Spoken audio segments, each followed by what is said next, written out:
Welcome to sideB, motherfuckers. Welcome to sideB, motherfuckers.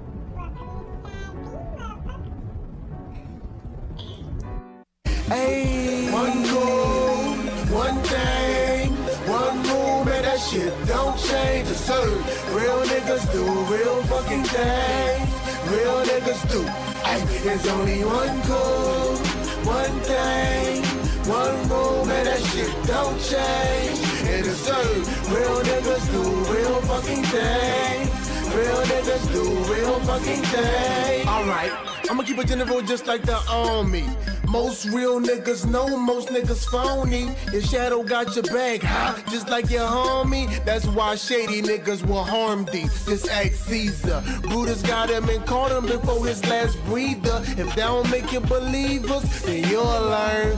Honesty is a quality that will burn, but it's cool. And trust is a quality you will earn. You a fool if you think you learn all of the rules. Imitating imitation and they calling it cool. I know a little bit, but go ahead and call me a fool. While you sprinkle sugar on shit and you calling it food. See, I'm just trying to groove and you standing on the wall with your hands on your balls, making crab claws move. Trying to bonk at a dog, but I don't bonk. I just fall back till you think you winning, but you Wait, but enough part of me feel like you girl right. I can't deny our argument though.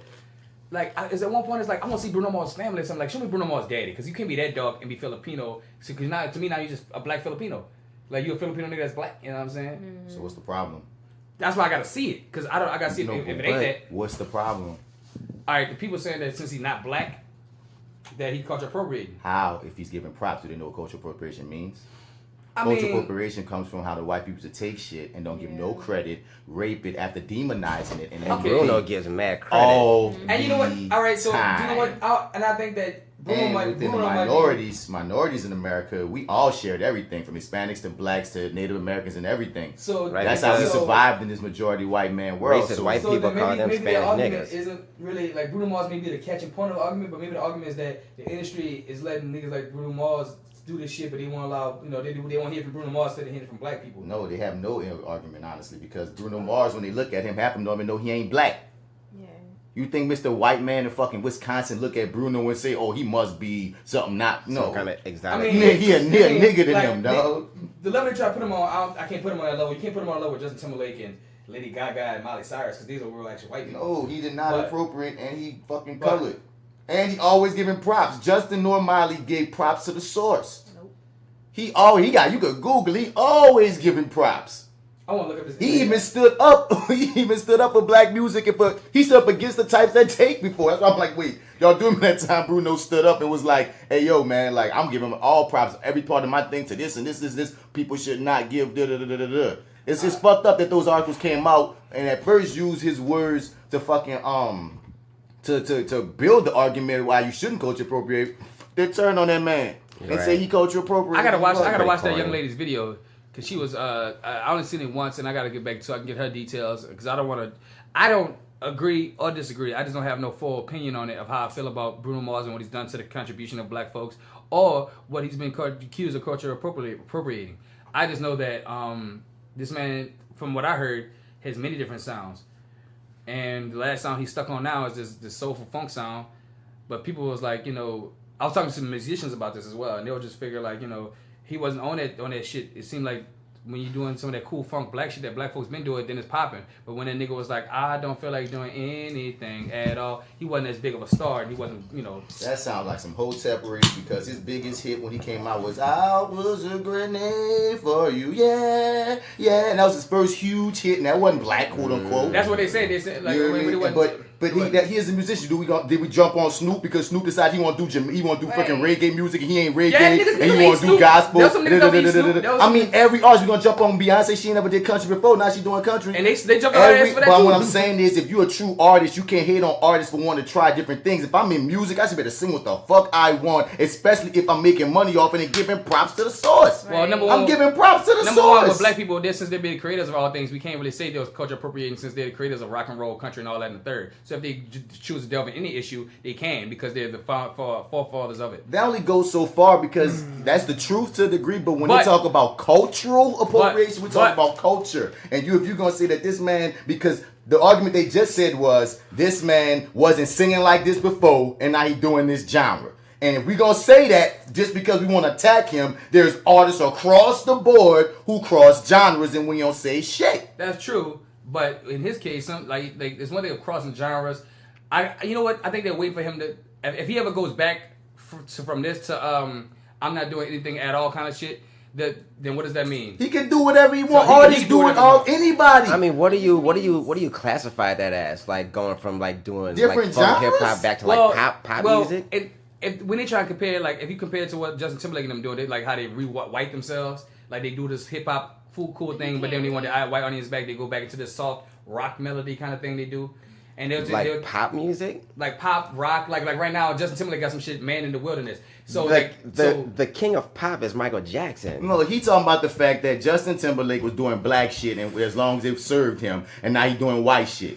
And if these people, I don't know if it's Joseph's idea or their idea. No, it's their idea. These people trying to say it's the same for Bruno, even though Bruno black as far as I'm fucking concerned. Because when you look at this motherfucker, he look like a black man. He don't have white privilege. He got black people problems. So I'm like, and then off the dump, he always give me props. But the reason that don't exist is because Justin Timberlake has white people privilege. So no matter whether he want to come in as a country singer, a pop singer, or a rap singer, guess what he could have always gone back to? Man in the Woods. Same for Miley. She a white girl, blonde hair, blue-eyed white girl. So she could always go back to that. So, Bruno can't go back to nothing. He ain't got no privilege. Anybody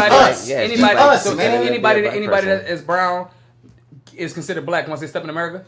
Anybody that's brown can do other people that's brown's music, especially and most specifically if they're giving props to the source. The problem with appropriating, because in America we all appropriate damn near everything. It's a mixed blend. That word gets really weird when you get specific in this country. But when you get specific, you get specific. And specifically, it became very popular because black people was like, hold up. Y'all demonized us for this, then you took this, got paid off this, and gave us no money off this so we can make our community stronger, and gave us no props to this so we can change the narrative of how smart, intelligent, and creative black people are. So that's why black people trip and was really like, dog, y'all appropriating, we ain't getting nothing off of it. What Bruno doing is not that. But he ain't black though. Apparently Jewish and Filipino. They don't eat tacos, don't eat spaghetti. You feel me? If you black, you know what I mean? Don't eat no tacos, don't eat spaghetti, nigga. Don't be trying to get down with St. Patrick's Day. Don't get down with Cinco de Mayo. You feel me? Don't wear nothing that got no Native American print. I mean, if you want good, don't wear African print because we black Americans. And the lady, come on. The lady feels like that was doing an interview, which I wish I could get a name, but she feels like, you know, people that's been doing Bruno music for the longest don't never get the kind of props Bruno get. You know what I'm saying? But the white people seem like he's justified that Bruno is able to do this kind of sound that's been around for so long and get famous off of it when there's people that's been doing the funk, this and the third who hasn't been getting that kind of same opportunity. Take that up with America. And off of people who's really black, like darker skin from America, this and the third, not a Filipino Jewish guy who looks black. Same with light-skinned black people. That same argument can be made for light-skinned black people in this country. Because they would rather hear a light-skinned black person before they'll see a dark-skinned black person almost in any event in media. Yeah, but and that's with straight, pure, two blacks. And that's true too. But the key word there was black. Ain't no key word to that. Bruno Mars. But what's the difference? Black if he's Filipino and Jewish. But when you look at him, you see a colored person, and in the context of America, there's no African in him. But that's the thing. There's no black like. But those sounds come from all over the world. But at the end of the day, if we talking about the sounds are created by like black Americans, and he's a Filipino Jew. What sounds are created by black Americans solely? The sounds that he's going off with the funk and jazz and shit. That's an African American creation. He can't do funk because white people like him doing it. And what I'm saying I don't think that he can't. I just think that like he's getting a better opportunity and a better pedestal, and that's what they're saying, not me. And it's saying that light skinned black people get, or any mixed race person. Yeah. Look at Mariah Carey.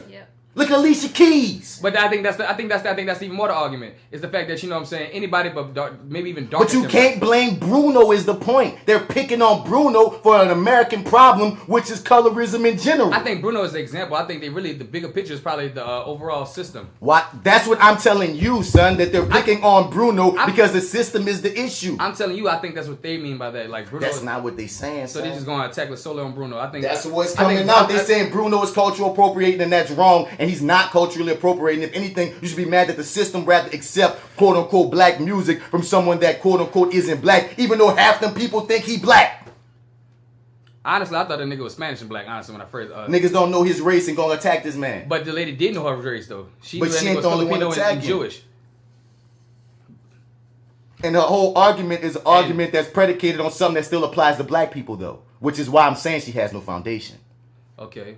You could throw a light-skinned black person that same thing and be like, oh, these white people rather hear him. These white people, N.D.R.E. didn't get the Grammys, but Alicia Keys got the Grammys, and she had black. You can hit that with black people all day. That's an American problem. That's why I'm saying we can't pick on Bruno for an American. This is colorism issue. So if we can't pick on Bruno, then can we still pick on Lil Dicky? Lil Dicky's a white man. You keep going to white people. God. These are white people, son. They have privilege in a country that's more white. Does Bruno Mars have white privilege? Does he? Bruno Paul has some privilege though. He ain't got no white privilege, By boy. being Jewish and Filipino, It's he not the same comparison. Like, you are only right to a degree. Like, that's partially right. But white privilege versus, like, mixed Minority unknown privilege, colored people privilege, any point in this There's country. no comparison. He's more of a minority than we are in this country. Right. Ain't no question. A person of color. The second minority here is Hispanic. The second is black. The third is black. How many Filipino Jews y'all know? Nigga. Shit. Right. They gonna eat him alive But- anyway. Them fucking KKK and white Right. niggas, and they gonna like, Right. what? But- These- They don't like They either don't one of like none those. that Filipino, shit. like- Right. They don't like but that's either also one. why I had to see what his daddy looked like. Because like, Doesn't matter. no, listen. You gotta understand where I'm coming from. You gotta understand where I'm coming from.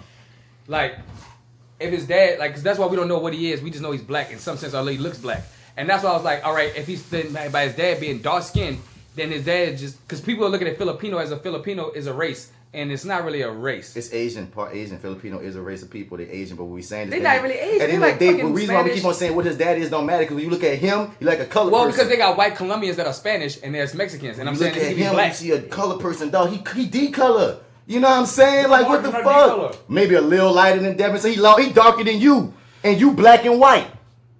He darker than you. So I'm saying what his dad look like don't matter to nothing. That's like saying we gotta find out to prove that you black. We gotta find your parents. No, fuck that you black, nigga. Nigga, that's what's gonna happen though, nigga. That's the truth. It can happen, but that don't mean that we gonna be saying it's your fault. Or that you trying to take black culture because you mix. Come on, now. And you still be giving props to the source. None of the whole thing is predicated on nonsense. You shoot that woman, whoever wrote the article, shooting in the wrong direction. So if I like just to be a devil's advocate, if I start doing Filipino music, you know what I'm saying, You appropriating this shit. I'm appropriating their shit. But that's the music that I'm accustomed to, that I grew up with, that I fucks with. And you gonna give props to the source? You gonna admit that, look, I'm a black person, but this is the culture I grew up in and I love this shit? Are you gonna make money off them and not give them props and say this is where I got this shit from? That's the problem. Did People Bruno- be so quick and don't even understand what the real problem Did is. Bruno really say all that? Cause I don't. Yeah, boy, yes. What? Please look it up. Hello?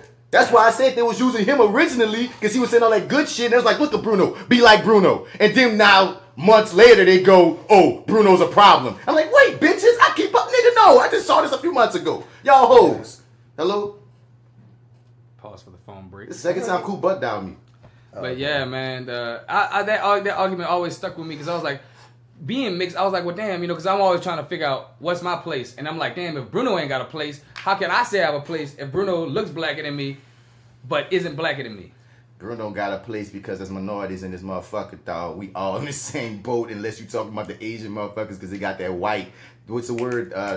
I said I'm white. They got white There's a term Spaniards. for it. Yeah, There's a we term were for- just talking we about but it. there's a term for what Asians have compared to other minorities, even though they also get shitted on greatly. There's certain like white privileges that they get, but they don't call it white privilege, something else. Yes, but when something. you are brown on down, when you have black in your blood, when you are Hispanic, when you are Native, they tried to get that one Native American congressman kicked out talking about where'd you come from, where your papers. A Native American congressman, these right wing nuts tried to They get at crazy, this son. man like, where's your papers? So they came at not Obama surprised. with where's his papers, son. That nigga always, course, like, yeah. you know what I'm saying? Like, but I'm saying a Native American. I know, right?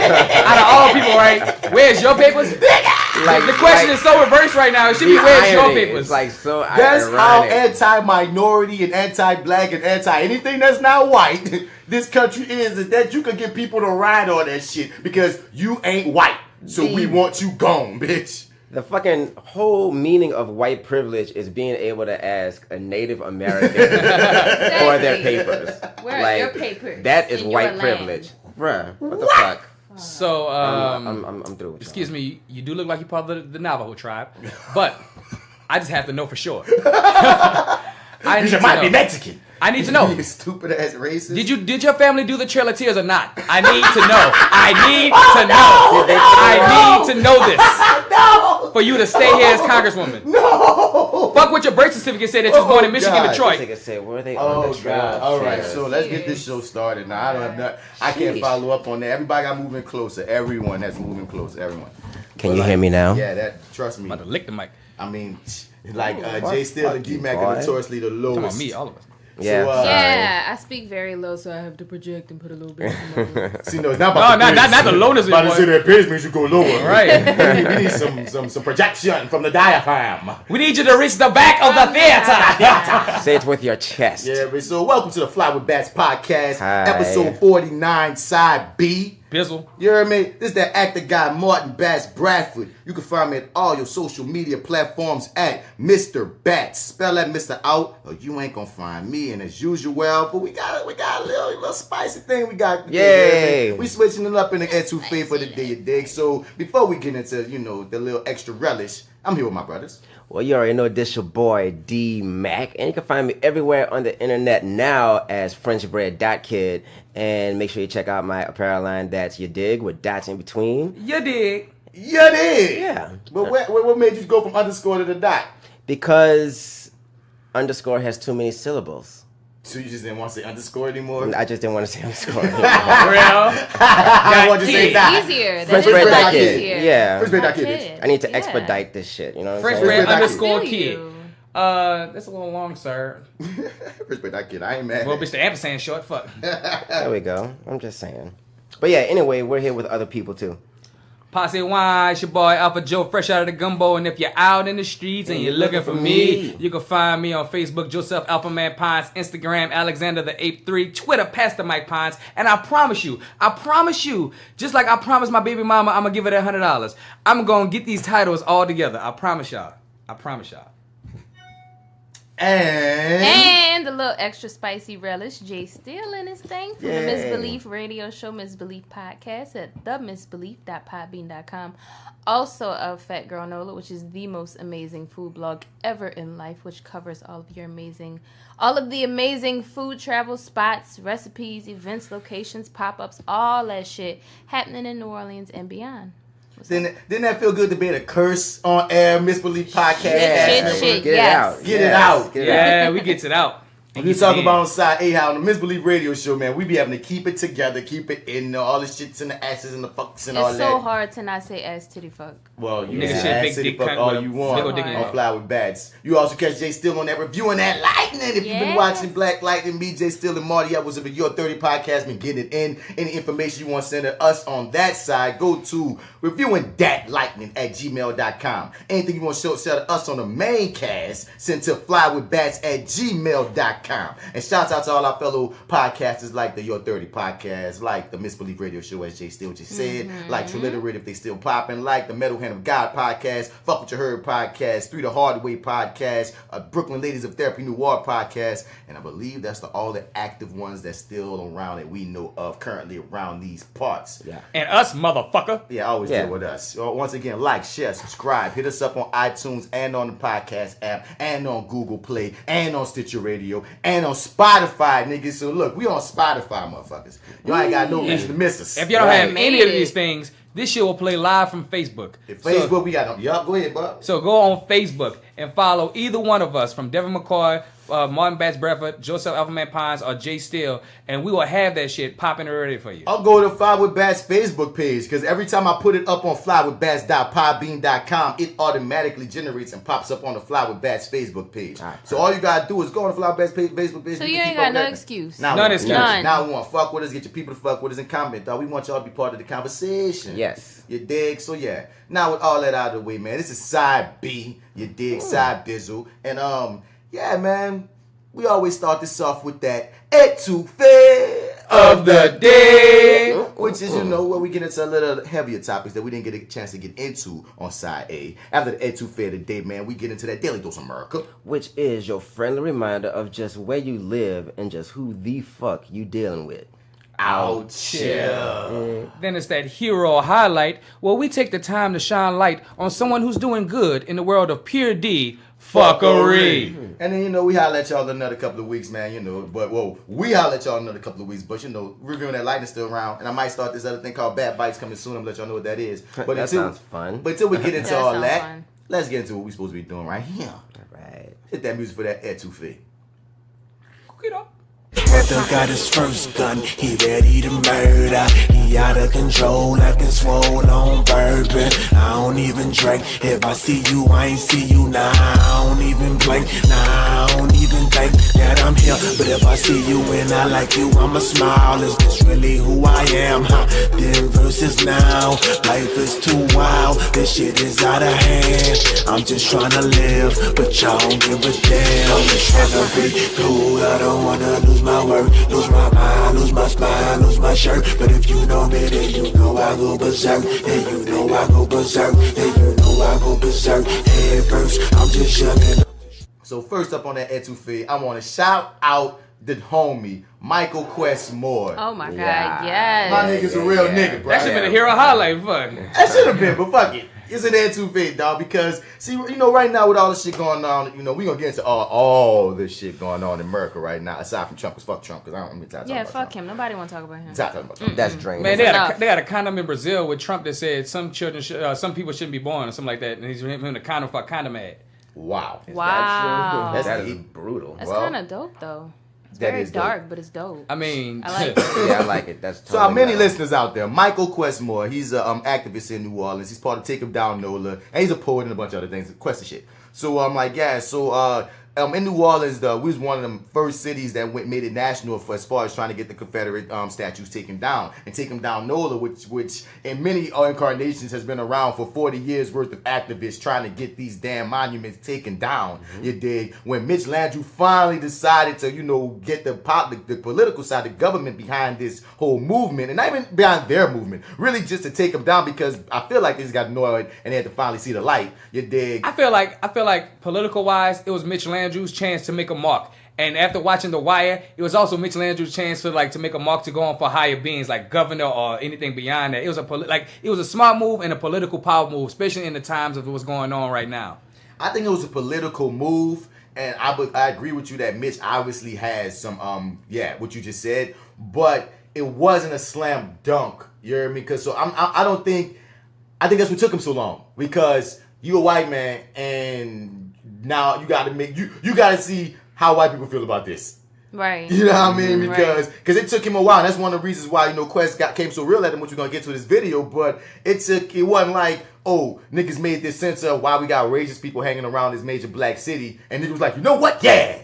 No, it was like, yo, ignore. Hey, yo, I didn't even hear you. Hey, yo, you know what I'm saying? Until it got so big. You know how many spots Quest was on? This nigga was on fucking CNN. He was on the Home to Black, Roland Martin. He was on something with New York too, like New York Times or something like that. I remember watching him live with something with New York, with a big thing like New York Daily or something. Quest and TakeDownJeffHotFlyingMillionaireBGM and his whole quest to get that shit down. But they was on. They made it loud and proud, and basically Mitch Landrieu took all the credit. Yeah, but he did. I'm not gonna say they took all the credit. Well, I'm No, not. he I did. ain't saying against that. What I'm gonna say, I want to say is that with Mitch Landrieu, it's funny that it took a white man who I think is an octoroon to There's a legend in our city that Mitch Landrieu is really come from black lineage, but we're not gonna get into that right now. Keep That's what going. all the old okay. blacks say. But Keep anyway, going. That's a whole nother conversation. whole I other got some whole tea, but nother that's a whole nother But- conversation. I got some tea.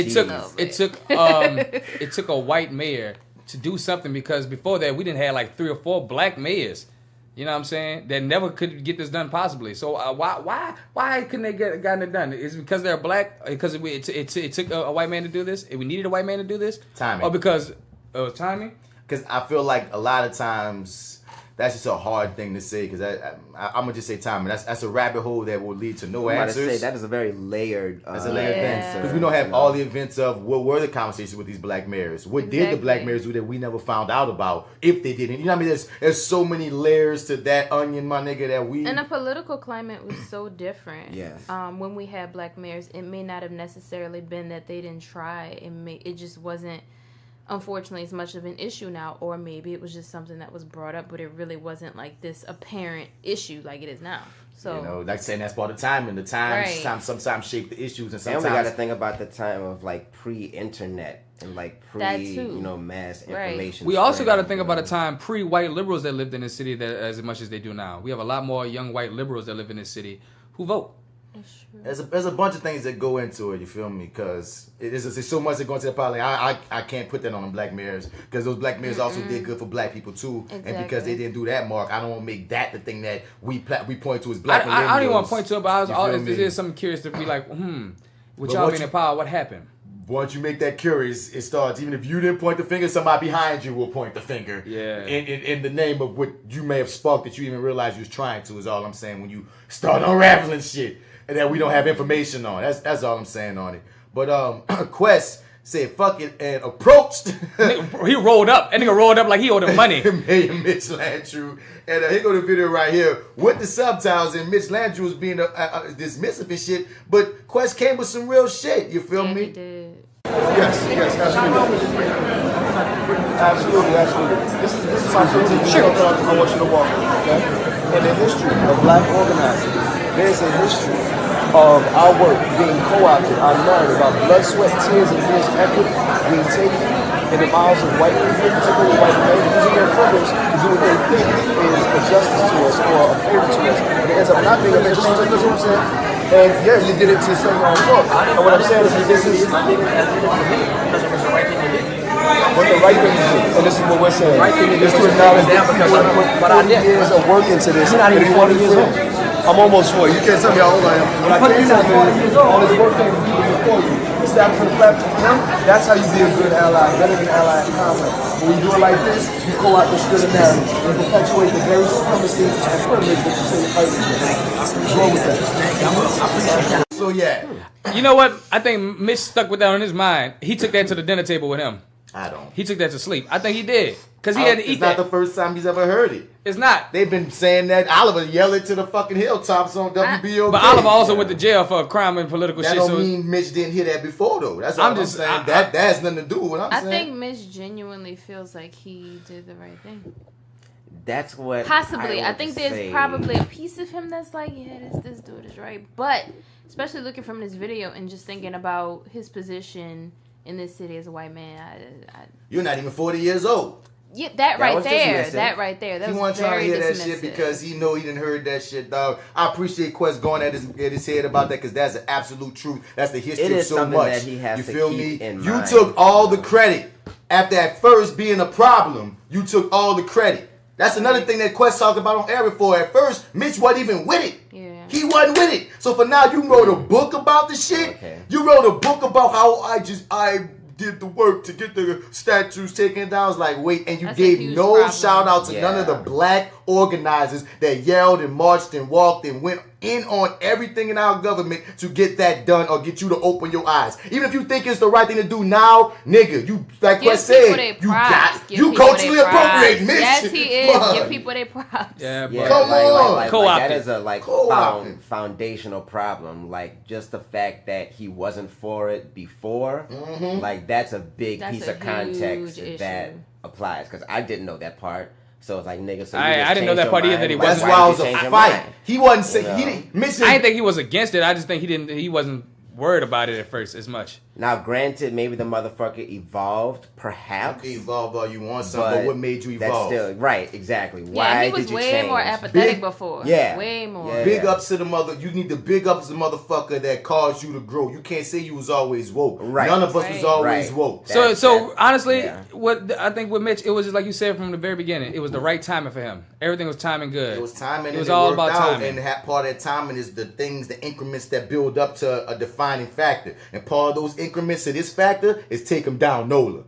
You feel me? And for you to get on every platform you've ever gotten on and never bigged up any black activists or groups in New Orleans, never even said some of the protesters. All right, check this out. I never seen some of his interviews before. I want to say all of his interviews in black because he didn't big up a few, but not he didn't big up the whole total scale of what's need to be really big up. He always said generalizations because I saw them same ones. Who did he big up? I think once he mentioned Avery Alexander, I think, which is I might be stretching. Might be, son, because I was watching that shit because Quess had a nigga on one. I was like, man, fuck. And I'm like, this dude, he'll say generalizations that he might say they were activists. And even the way he'll even speak on activists, it'd be like, this nigga, he'll notice his moment. Like your first statement when you said this nigga sees the fact that, presidential time. He ain't see it before. That's why I said at first it was controversial because you're disrupting. Because you got to go against Louisiana once you do some shit like this. And a lot of old white money with old white ideals. But there was a perfect timing that he jumped in there when it was like, oh shit, civil rights. I can look like the man of the people. Exactly. Oh shit, now is the time to get with it. Let me go second line in the streets with the people. Boom. Right. Boom. Right. And I wish, like, nigga, like in Quess, dog, Quess got so much to say on that topic. It's ridiculous, dog. I can only imagine you get Alvin Thomas and Quess together talking about that shit. I just gotta say, you a real nigga, dog. You practice what you preach. You walk it like you talk it. Mm-hmm. Walk it like you talk it. Yeah. You wrote up on the mayor, nigga. Like, yeah, you wrote up on the mayor, son. He's just a fucking man. It told a nigga, white man, you do what white people do if you don't give props. The only thing that would have been better is if he would have hit him with the, excuse me. With the class, bitch. Right. You're not, I'm 40, bitch. Hey, bruh. Well, I'm 40. Mitch. Wait, bruh. My man's. I don't know how that nigga Quess even got in there. Like I would have saw Quess coming from miles away. There's that nigga Quess. Right. Stop the door. Now let me say this. He's not gonna get away with that shit again. That's the only time he's gonna be able to do that, dog. Because he could have shot the mayor for all I care. What? They could have rolled up on this, dog. So Quess, good for you, dog. You fucking put a nice one. Right. So don't try to get no dog. Nigga, you could have John Wilkins booth that nigga, man. You could have shot this man. He was that close to Mitch Landrew. Bruh. Michael Questmore. You a G, son. And nigga touched him his garment. I say hashtag Quest. Michael Questmore X.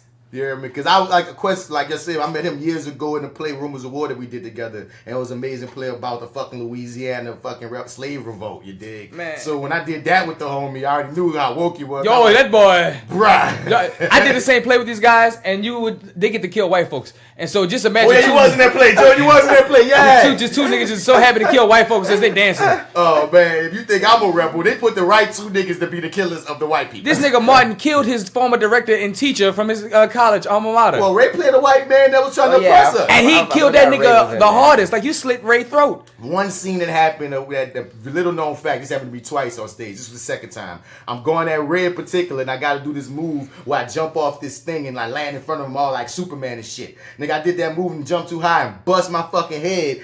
Didn't feel it. Blood just trickling down my motherfucking skull while I'm walking up on this white man with a machete in my hand. And I'm only wondering what's going through Ray head right now as I'm walking. Ray like, this is not acting.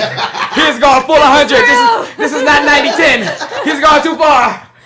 Cut. It's all about that blood streaming down. I'm feeling it. I'm tasting it. I'm just walking up to it with this look, and I'm like, I'm in control, but I can tell I'm looking at Ray, and I'm like, holy shit, is this real fear or acting fear, nigga? This is real. The only thing I'm thinking about is the fact that you compare one of your stage actions to Superman instead of Batman. That was strange. What was that? Because I don't know why. I have no real reason. What is that? Everything always got to be about Batman. That was a glitch. Whoa. It happened to me in Macbeth too, where I got busted. He's a fucking clone. Kill him. Kill him. What did you do with Martin? The fuck is going on? The fucking doppelganger.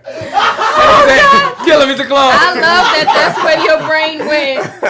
He's a fucking clone. He's a clone. This nigga is not Martin. This is some fucking alien. I'm dying. It's a fucking setup. He's trying to kill us. He's trying to fucking kill us. It was a real shit. I had no answer. I got you. The robot defected, y'all. Check and mate. But so funny. Like, yeah, son. I've bled on stage a few times, but Quess is the man. I remember he was one person that made me feel respectfully dumb. Because like now Purpose, I remember once he was having a conversation with this dude once and they just was talking about shit I had no clue about. And I'm just like, damn, I think I met the smartest young black man in my entire life. Like, I was like, shit, I just want to listen to you talk, Quess. You the man. And you showed that you ain't only the man, but you a whole G out here. You rolled up on them. Props to my dog. Anyway, move on to the next thing. Once again, the motherfuckers get off. Of course they do. They always do. Let me fucking say something about this shit, dog. The cops go down Sterling. I'm sick of this shit. Yeah, they keep on like showing this shit on TV over and over again. Like, I can't. And now apparently there's new video that's out now. Yeah, and see it's the camera new videos footage and from shit, the body I'm cams and shit. I'm straight. This man, that will not bring that man back. This fucking white man is still off. Like, nah, it's too much. That blue man, as far as I'm concerned. Right. Ain't no justice, no peace. Like, even just the audio be killing me. Like, be like, yo, next. It's too much. Man, we all saw it coming. We all not. The thing is, what to do now? Now that we know that we didn't get the justice that we have, what should we do? Because part of me, you know, a little lost. Can't really protest because that ain't about to do shit. We have to get our people in power, and I'm just so mad that we got so silent when we asked that question. Because it's like, what the fuck do you do? Like, realistically and like actively. Like, what can you actively do? Like, right this second? Fuck. I mean, God knows. It's everything that you just said, but it's just a trippy thing. Well, as far as the police thing go, we're not surprised. It keeps happening. It keeps happening. It keeps happening. Police don't serve no time when they kill black people. It is what it is. And at a point, you would think that once a person see the recipe, that y'all would at least try a new way of hiding how you do shit. But no, so blatant. Y'all more blatant than ever. Y'all just don't give a fuck. Black lives don't matter. And it goes back to the level of what breaks my heart is when I look at the context of, okay, I'm gonna ask you the first question. Keep on doing what we're doing, because the thing is, if we didn't do what we're doing right now, shit wouldn't be happening. Of course. You could say protests don't work, but protests do work, because protests coming together with everything else is still part of, you need it with everything else. Right. Okay. Because if everybody in the world stop protesting, then it's like, oh shit, we just complying. Yeah, I mean, stopping the protest. Right. Well, you got to do more things. Option. The first thing you say is the realest. We need more people in power. To get more people in power, people need to vote things. People need to keep on creating groups and creating and keep on putting pressure on the problem. Because only problems don't get identified until niggas put pressure on the shit. Once people know what it is, it just takes long for it to happen for minorities. It just is what it is. But we can't get numb, even though it's hard not to get numb, because it's becoming trauma. It becomes trauma to a degree when you got to keep on seeing people that look like you get killed. And the problem ain't even just seeing them get killed, but seeing them get killed and the motherfuckers get away with it. But when you see the flip, Get to go to work and shit. they could go home to their families. All they get is kind of fired. Some of them get fired, a lot of them get back pay. At the end of the fucking day, we got to keep looking at this shit like, oh, our lives are equal. And then it blends into my second problem is part of the issue of all that shit with them Parkland kids. And Right. I love that the kids that survived the Parkland shooting or whatnot are standing up and trying to use their white privilege for good and blah, blah, blah, blah, blah, blah, blah. Mm-hmm.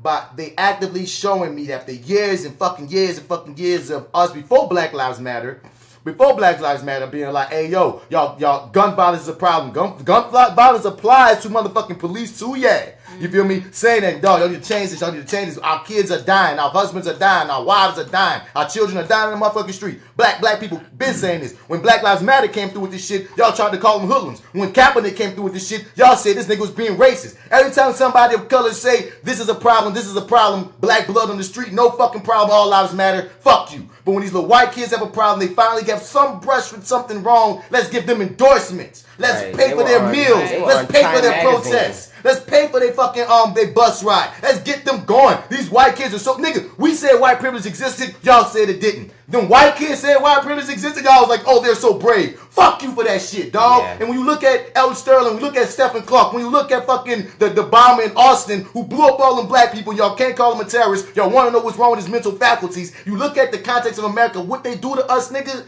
that shit is fucked. So when I look at them Parkland kids and I be like, cool, but bruh, it's like, you keep showing us we don't got no voice and we ain't got no purpose and we ain't got no real value. Which is the whole root of the problem right there. It almost feels like they be trolling. Like, it's so blatant. It's like, really? Like, y'all gonna put the funding behind this shit now? Like, after niggas been, like, crying the same story for, like, how many years? Like, it's just so on the fucking nose, dude. Right, dog. It is. I think that's what it, like you said earlier, dog. You ain't infuriating. found another way to sweep the dirt under the rug. You just put this shit for the open to see and for us to eat it. It's like, here, just eat it, take it. Because we have internet now. Right. People are smarter now. Mm-hmm. Y'all still doing archaic ways of bullshit. You know what I'm saying? You think like you'll just get a judge to be rigged, to be like, you know what? you got to go to jail this time, nigga. Like, you know what I mean? We got to give him one. Just like what Chris Rock said, right? You know what I mean? Like, I've been feeling that way, but Chris Rock did say that shit, of course. But, like, it's the truth, though. Like, I ain't saying go kill white people because he had that funny joke. I was like, I wish everybody had to deal with it. Right. But funny. She was funny. Chris White Rock, women standing next to Al Sharpton. But real nigga shit, you would think that with all the fuckery, and we know part of this is the media focusing on these stories because they sensationalize shit to get us pissed off. We do know that this is not just the racism of the fact of the cops in the system, but the media is taking advantage of how we feel and of our trauma and shit and know we gonna pop off. They doing, that's all part of the fucking plan. But damn, nigga, can you please switch it up once we start seeing that shit? Like, can you please give us one? Like, they even gave the slaves some food. Nigga said we gave you OJ. Fuck. OJ was one enough. Fuck OJ. OJ represent. OJ gonna stand for every cop that came after, huh? I do not want to talk about OJ right now. Lord. No. Especially after the motherfuckers. Anyway. Right. I did it. Allegedly again. Anyway. Because, dog, they found out that Stephon Clark got shot 8 times in the back. Me and Joe sat up and watched that whole video, bruh. But I didn't watch it. I couldn't. I didn't watch do that it to myself. Nah, it was pathetic watching these niggas play Call of Duty in real life. That's what it felt like. They be doing, son. Like, they really think they superheroes and That's shit. how they were talking to each other, my nigga. That's how I felt when we was watching that, because at first Joe like, what the fuck you watching, son? It was before I was gonna give them neck, and I wanted to get, all the information and all the feel about, like, on the misbelief of like, okay, who am I? Okay, and I'm watching it, dog, and once again, they got supposedly people was vandalizing and breaking in windows. Even if that man was breaking windows, let's say that was what he was guilty of. Why you shooting this man? Y'all bringing and then why 8 times in the back? 20 shots. 20 shots. Total, 8 hit. I know. 8 hit. So number one, y'all niggas is shooting wildfire crazy. That means y'all anything can pop off y'all fear. Motherfucking cricket could have fought it. But that's what it was, Joe. Remember, it's like you see them running in the backyard. You feel me? Because I watched the helicopter footage and I watched the footage of on a body cam. And you see them running in the backyard. They roll up on that nigga and they say, oh, and then they just start shooting. And then they ask each other, "Are you okay, man? Are you hit? Are you hit?" Nigga, are you kidding? No. They were fucking saying that shit for audio. No. Let me tell you, son. It was very typical. It was very typical of I can't see, he can't see. We say we the police. We say put your hands up. Don't move. The nigga don't move, but you still can't really see him. So you ought to gun. So you just start shooting. No shots fired. No shot is fired until you start shooting. The news reported that they gave that man 3 seconds before they started shooting. Yep. What? It was like, police. Put what is in your hand? Put it down. Pop, pop, pop, pop, pop, pop, pop, pop, pop. And so you see, first nigga start shooting. The second nigga didn't even have to shoot, but he comes in right after dump, right after him. Like it ain't nothing. So you said, niggas come out another pistol. It's like it's just fucking target practice. It's just target practice. Yeah. Like it don't fucking matter. That's what it felt like. That's what it felt like. Even watching it, even watching it, that's what it fucking felt like. It felt like they just popped up. Like they couldn't wait. And then when they was like, "You okay, man?" And they didn't have regard for it. They just shot a body down. You know what I'm saying? It was really like they was checking out. All you did was shoot. And you asking each other, "Are you okay? Are you fine? Yeah, I'm good, man. Are you okay? Yeah. Let's call it in, man." And then, but the big news is when you find out, we didn't notice at the time watching the video, you got him in the back. So he wasn't even facing you. So y'all really fucked up. This man wasn't even facing you. Even if he did have a gun, at first y'all thought he had a cork something. Then y'all said there was a cell phone, and it all comes down to the fact that it's always something bullshit. He wasn't even facing you, son. And they say he was knocking. They say he was knocking on his grandma's door, and when she opened it, all she see is her fucking grandson dead body right there. Like, what the fuck? And this is the country we live in? So when I see these fucking kids out here, these white kids out here, like you said, who made the cover of Time Magazine looking like some superheroes, but when they put Black Lives Matter on Time Magazine, we in the shadows, and they showing police, and they showing like the controversy. Mm-hmm. They put these kids, all the white boys, the one little Spanish girl who looked white, folded with their arms like they fucking Justice League members. Wow. Meanwhile, we're fucking demonizing getting shot out here like fucking... practice dummies and some shit like. At least some kids G enough to say it's white privilege.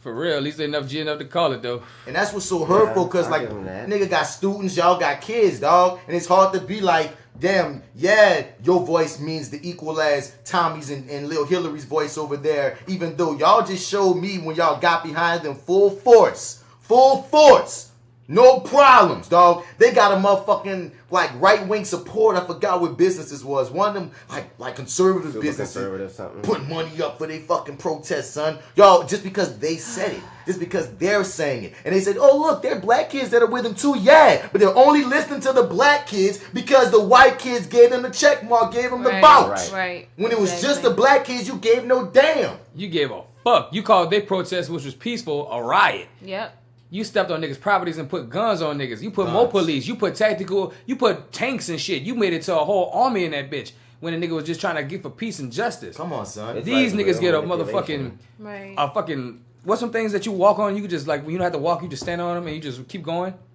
You ever seen them in New York or in Atlanta? Gundams? No, man. They're like you know how an escalator, you step on it and you go up without stepping anymore. There's something you can step on and you just stand there and it goes forward. Wow, I don't know. I know about that. I know what you're talking about. Yeah, they have it at the Atlanta airport. Yeah, they do. Word. Yeah, well, anyway, that's what white people are like. They just like gliding through, you know what I'm saying? Gliding Meanwhile, we through. gotta take the fucking stairs. Dude, Basically. we gotta take the stairs. Maybe we gotta take the ladder. Bullshit.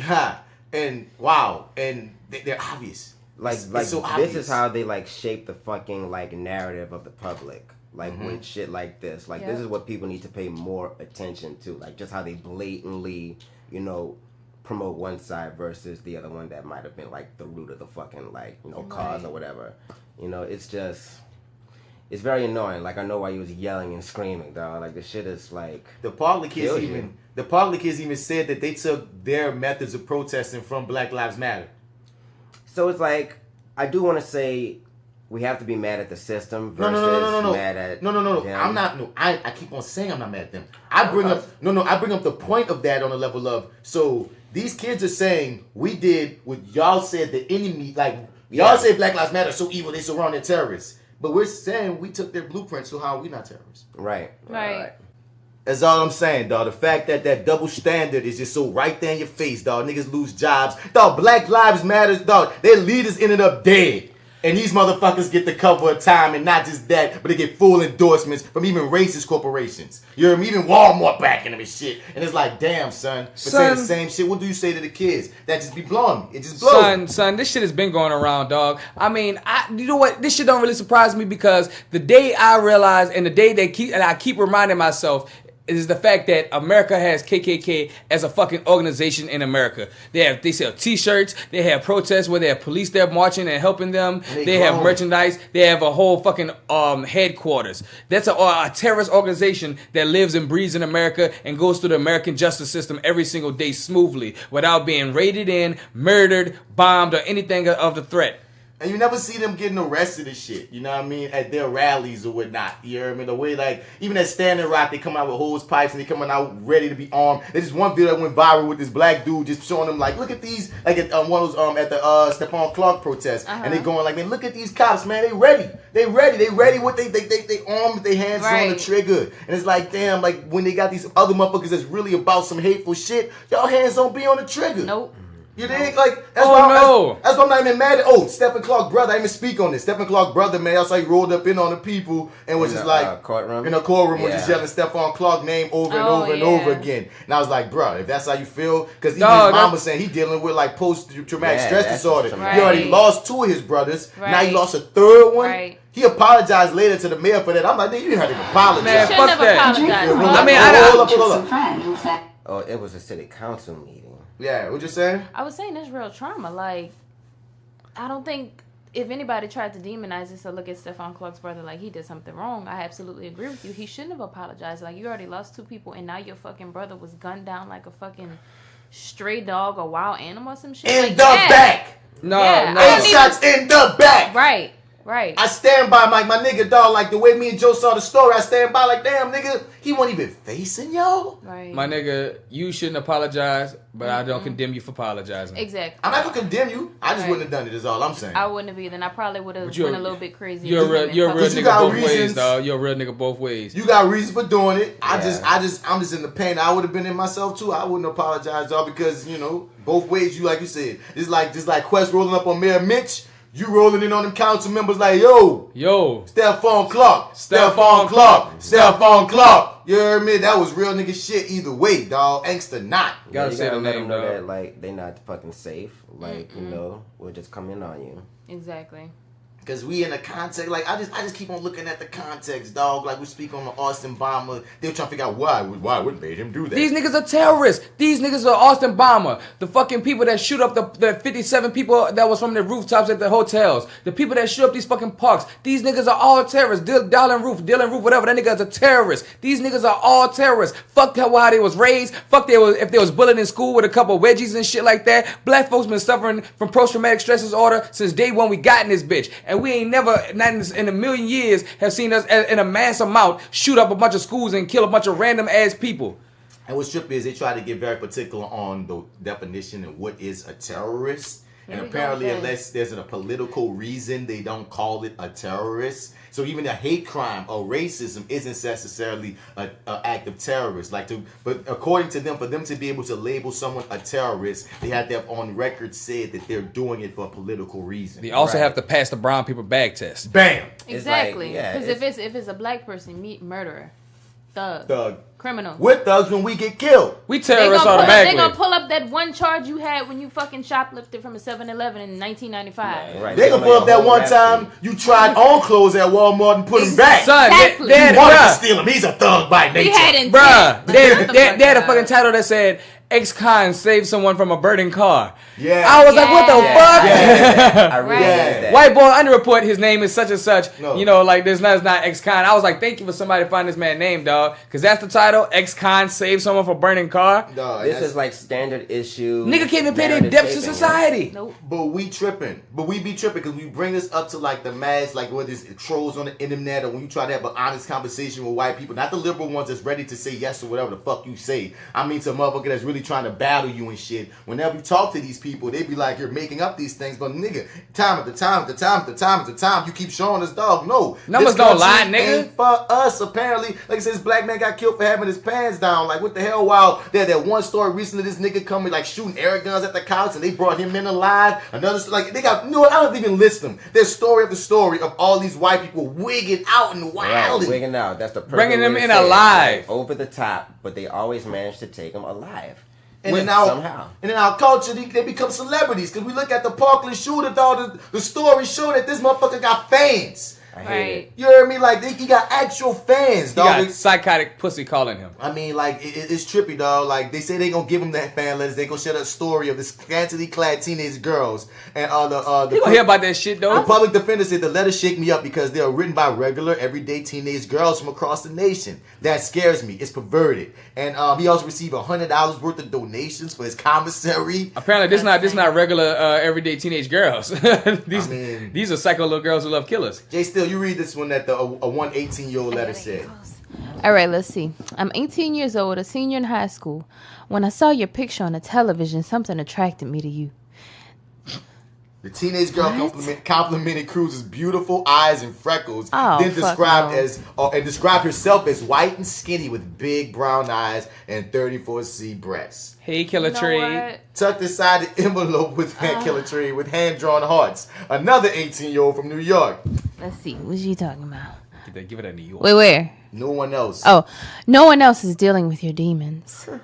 Meaning maybe defeating them could be the beginning of your new meaning, friend. She trying to suck a demon. Sick ass women out here. Now, really? I understand the whole complex of like, sometimes as women we get into the whole bad boy motif, and you know, we like the bad boy, we like the bad guy, you know, he's out here doing bad shit, but this nigga is a serial killer. Right. This white motherfucker is a serial killer and a murderer, and like, I think a lot of this is coming from the fact that we're so desensitized and it's getting so much coverage and attention that there's always that faction of people that either want to, what's the word I'm looking for? That either want to, in this case, like these women, date this person or become like this person. There's always that faction of society that kind of feeds.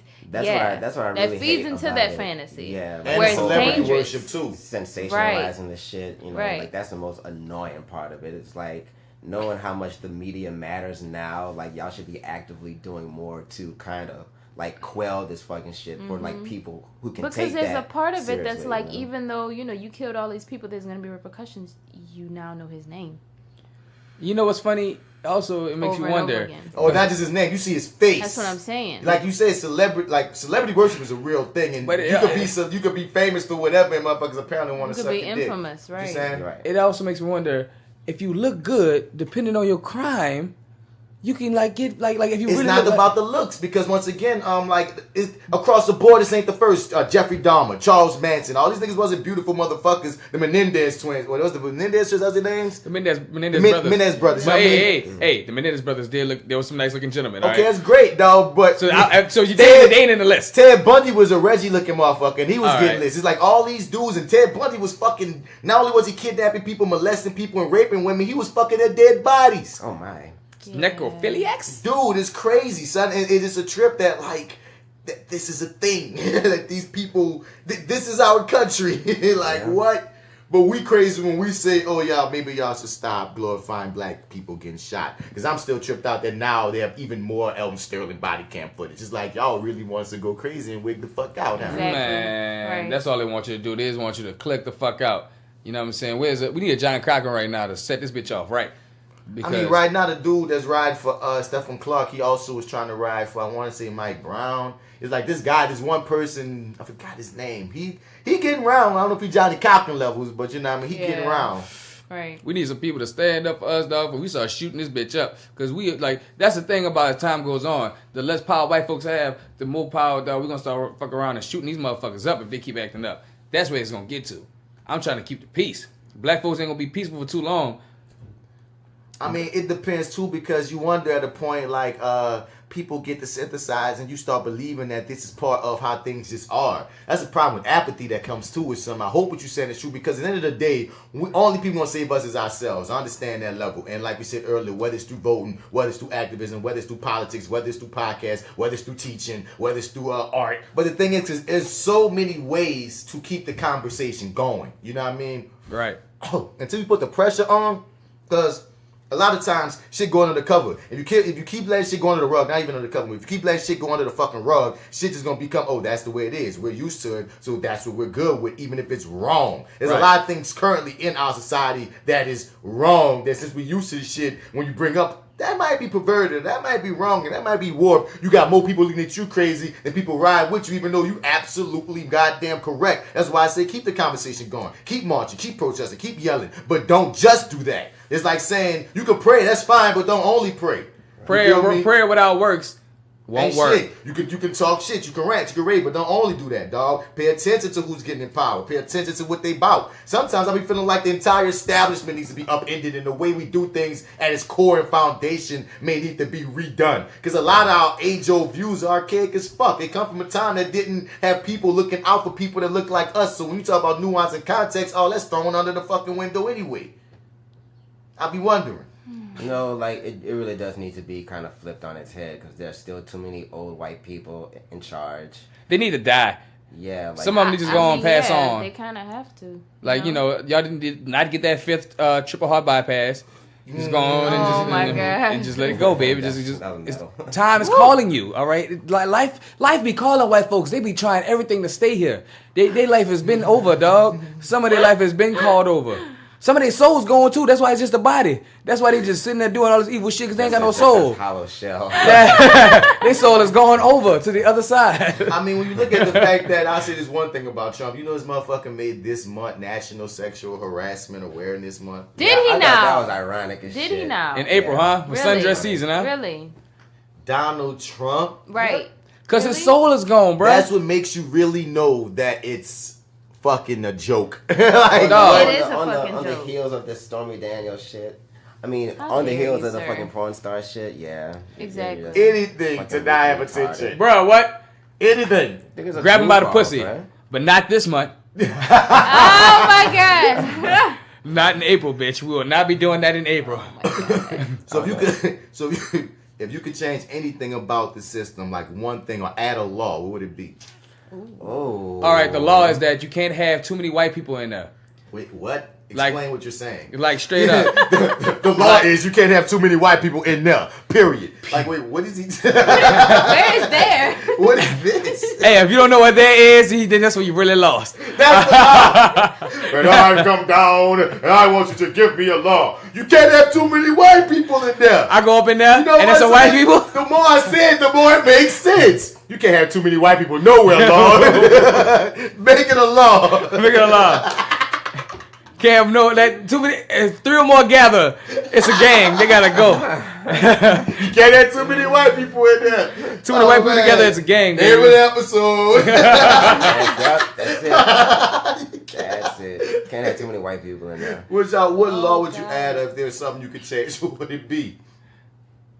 Legitimately, like congressionally, congressionally. This when it comes to our system, our like I said, with our system, with our system, you really can't have too many white people. You have to diverse it up. So I want to see maybe like to every 2 white people, there's maybe like 2 black people, 2 of other races that reflect its community. You know what I'm saying? You saying diversify Congress? Yep. And if the community, if it really truly reflects, then it can't have too many white people over black people. Like if it's a majority of black community, then the black community has to override that. You know what I'm saying? Like in these black ass cities. Yeah. You hear me? Where you should have black representation when it goes to these bigger spots. Black representation, black cops, black this and that and the third, black leadership in the cop force. You know what I'm saying? And they say they're supposed to be doing that across the nation with police. Apparently, they're supposed to be supposed to be part of the psych test, but a lot of these people haven't implemented this, which is a problem if you're even doing it, if it's not just bullshit. But the plan was supposed to be that the police take a psych test, and and there's some race tests you're supposed to take too. And if you have a certain bias, you can't go in black neighborhoods. You hear me? And that was a experiment that was done at a couple of stations. That I think, nigga, all y'all need to have that shit. Nigga, if you take this test, you don't tell them what the test is so they can't cheat. You hear me? Mm-hmm. They go, this a test, it's part of the fundamental shit. And if they fucking numbers come back, it's like, this nigga don't like black people. Well, send his ass to fucking Wisconsin or Omaha, Nebraska. He can't go to New Orleans or Atlanta. You don't even or say, fucking real talk, dog. Mississippi. Real talk, you don't even send them those places. You just found out what he's good in other places and put him there. Oh, my nigga, you had to just work paperwork. I mean, he might be a fire-ass cop. He just has a racial bias. So don't send him around black people or hire him at all, honestly. But, you know what I mean? People gonna be people, I guess. I don't know. What's another one y'all got? Kind of piggybacking off of police, and I'm not exactly sure of how you would do this.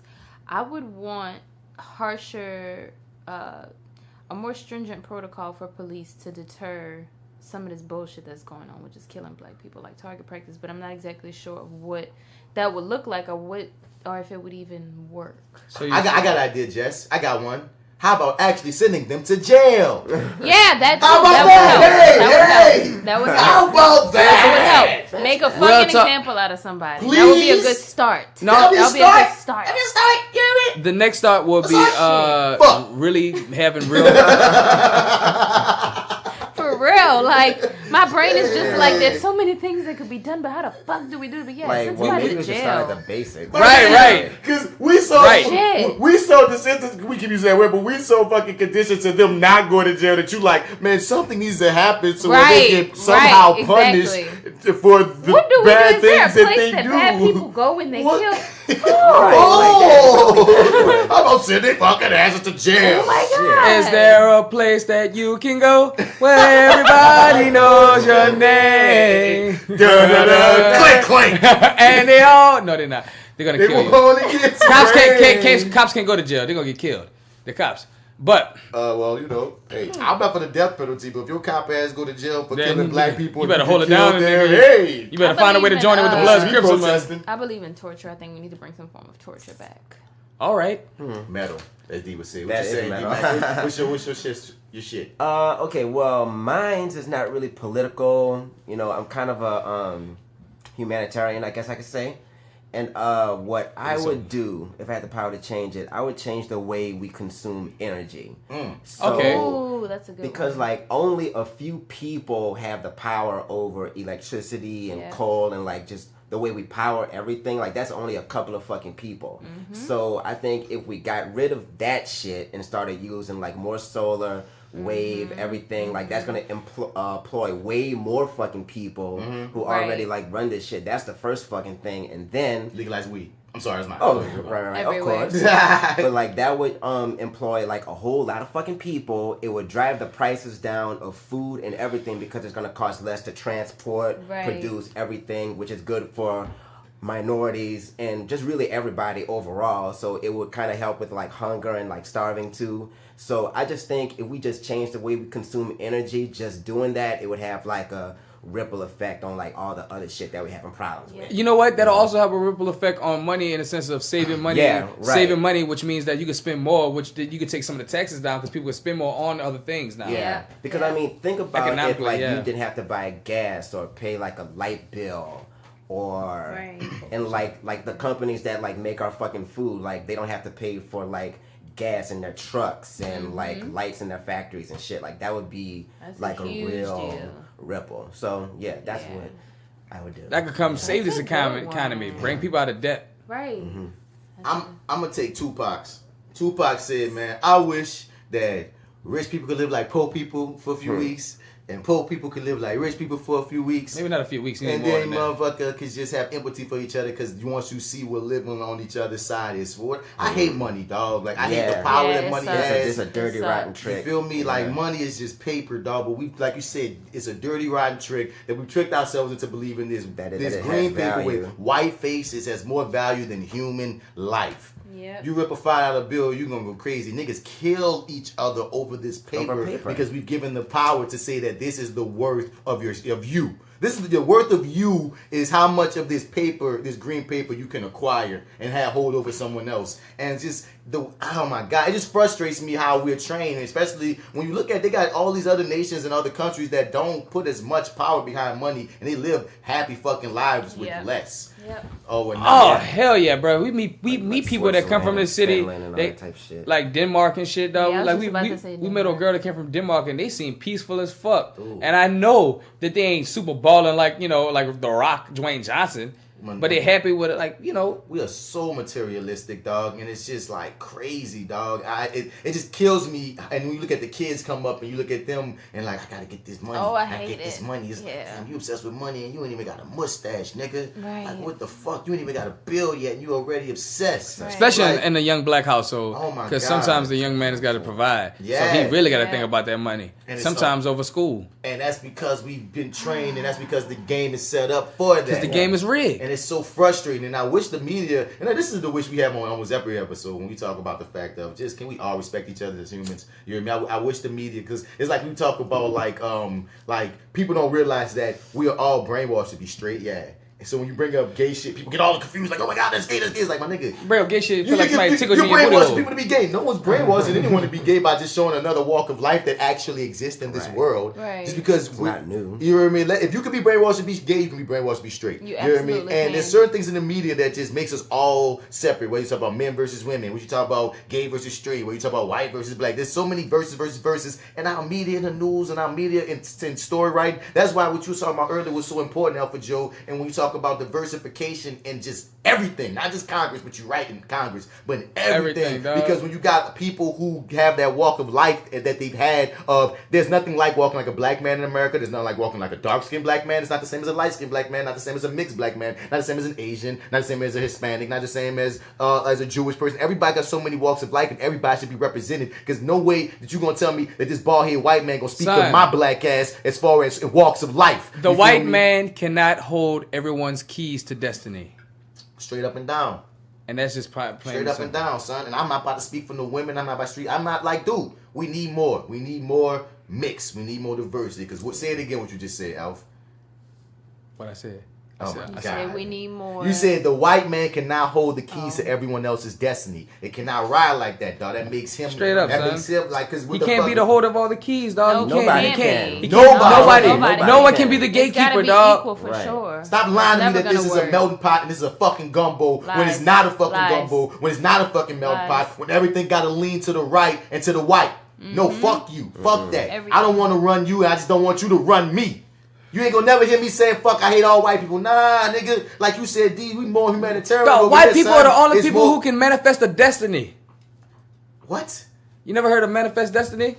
I have heard of manifest destiny, but I don't know what you're talking about right now. Like, in the sense, dog, that you could, like, say, you could take over something and create it and say, this is my destiny to do so. That's a white man's thing. I don't know if I can say that. Think about Google the actual definition for manifest. It's like the colonizer's mantra. Destiny is like something else. Think about it.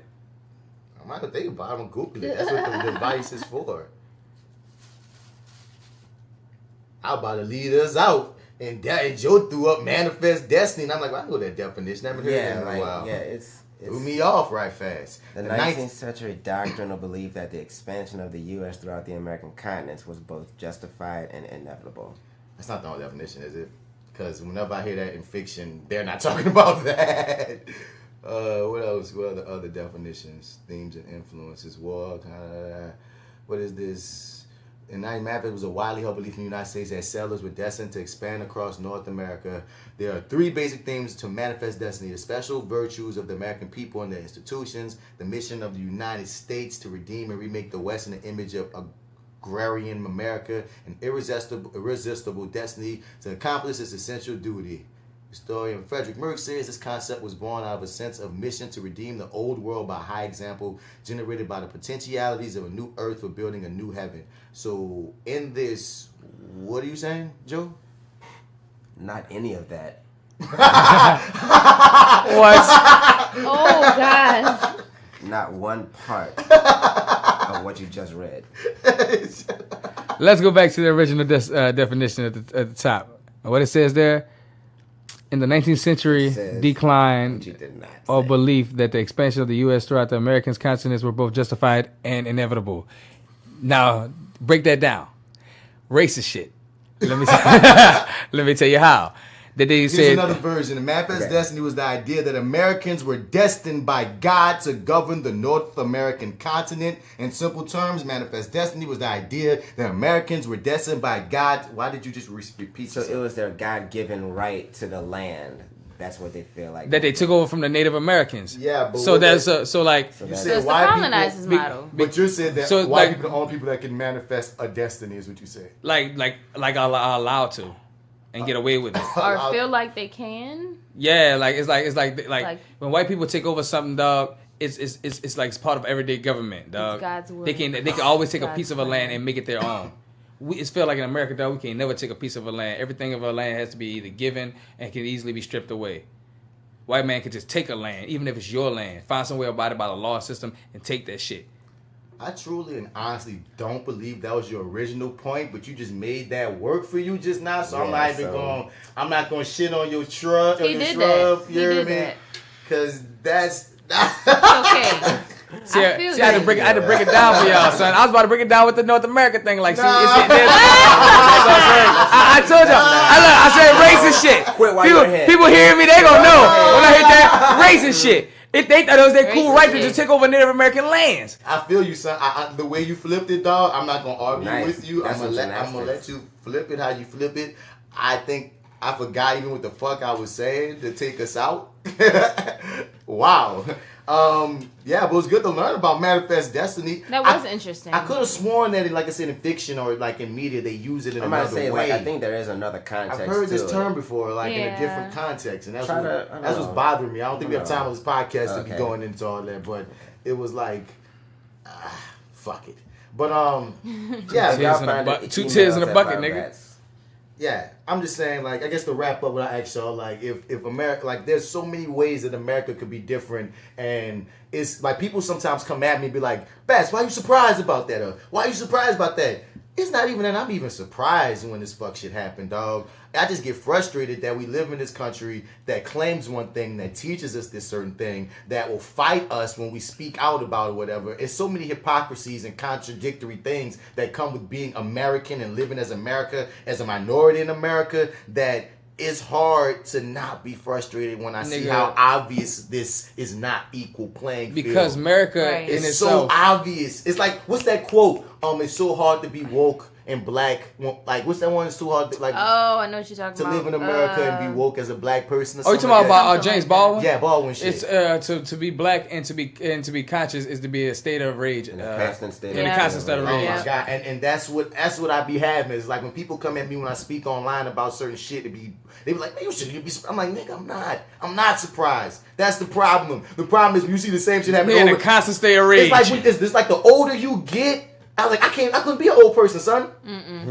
But old people pissed off, yeah. But no, that's what I'm saying, because I'm in my early 30s and been conscious of this shit since, I'm going to say, as a teenager, as middle school, like I say, just having old people as parents and influence, being aware, right? So within 15, 16, 17 years, I've realized this cyclical shit. It's cyclical shit. I don't can imagine being 50 years old or 60 years old and see the same shit. And people keep on fighting and keep on dying and keep on bleeding and you keep on trying to keep up the faith because we be making progress. Baby steps. But it don't be big enough steps, dog, when you look at the whole. Because we still don't have the power structure. Right. You know what I'm saying? Like, until you get to the skeleton of it, son, like, you can fight all you want, dog, but like you have to be the one making the rules. Yep, And that got to be a purposeful thing that black people would have to do. Like kids would have to be raised knowing you need to go into politics, or you need to go into media, or you need to go into business. Not just rapping, not just sports. Right. You know what I mean? Not just nursing. You know what I mean? Find a way, even if you could, find a way to do both. All those things are great, but even if you get into those fields, find a way to get in a position of power in those fields to change the game. Like LeBron James. You know what I mean? Because if you in nursing and you become the boss fucking nurse and you a black person, all the white people got to answer to, if anybody ever be like, but you have to have that ambition. You got to put the ambition in the motherfucker to be like, look, the only way shit gonna change is if you don't just be satisfied with being at a mediocre position in whatever place of business you in, because we will always be the minority if we do shit like that. We can't fuck to the point that we have as many white black people in the country, but we can't have as much power, because if you have a few people with a lot of power, you still got that fucking power.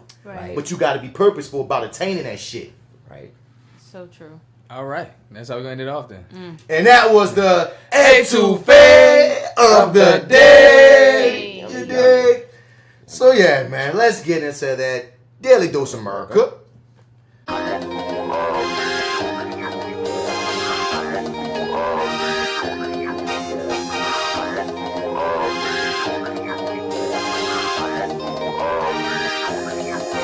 So It's poppin', kid. today's Daily Dose of America comes once again from the wall of bats. Okay, all right. Let's see. Let me see if I can get to here a little. God. Okay, so here's what I wrote. I got to it's a little long because I want to explain myself. Okay. But this is what I wrote because and this came from the fact of I know on Facebook y'all been seeing this rise in those any man that try to split the house bill 50-50 ain't no real man. Yeah. If you the head of the household, I ain't paying no bills. And I've been seeing this rise in these memes. So you wrote a monologue. Not to start no shit. Hold on, let me hit the blunt first just so I can just pass it. He wrote a monologue, You y'all. went in. Okay. A scripture. Okay. I said, not to start no shit or to defend any man's laziness, complacency, or general fuckery. But it's a growing, genuine question I'm having based on all of these. A man is a little boy if he expects me to pay half the bills in the house. A man can't be head if I gotta put in on bills. My man should make more than me memes that have been making a resurgence. If you're super religious and support the Bible's take on marriage of a woman standing her place and serving the man regardless, and that's what you practice in your life or plan to as a wife, then fine. Talk your shit, ride your wave. But I'm lost on how a portion of the women that support the head of the household notion and all that goes with that also claim to be independent feminist types. I say feminist types because people get funny about the word feminist but crave and benefit off its principles. And they all want to be seen on equal footing, pay and respect, etc. as men. I'm lost on how one can want to reap the benefits of what comes with the equality, yet still expect the same benefits of the archaic mindset as well. Not coming for the religious or those that believe that there's something genetically or scientifically about a man that makes him more equipped to run shit for some reason. I'm legit asking the cherry pickers how this makes sense. Because while I agree with burning the fuck boys, the predators, the abusers out here trying to take advantage of people, I just never understood wanting to be seen equal in one space, but wanting to be seen as beneath in another. Nor do I understand the demonizing the men that you see as the equals. He's a boy or your son if you have to pay anything if he isn't injured, yet can't see that this ironically makes you his daughter for not wanting to walk on your own too and meet him eye to eye if we were to subscribe to the son put down. Especially in an age where men cook, clean, and do the same duties for themselves that stereotypically fell on women way back in the day. Much like I see women working, bossing, and getting their hands dirty in ways that will rival the toughest baby boomer-minded male. He has to make more money than me and pay all the bills if he wants my respect as a head. But if I make more money than him, he better respect it and bow down and also figure out how to pay all the bills as well. I'm so lost. I need answers.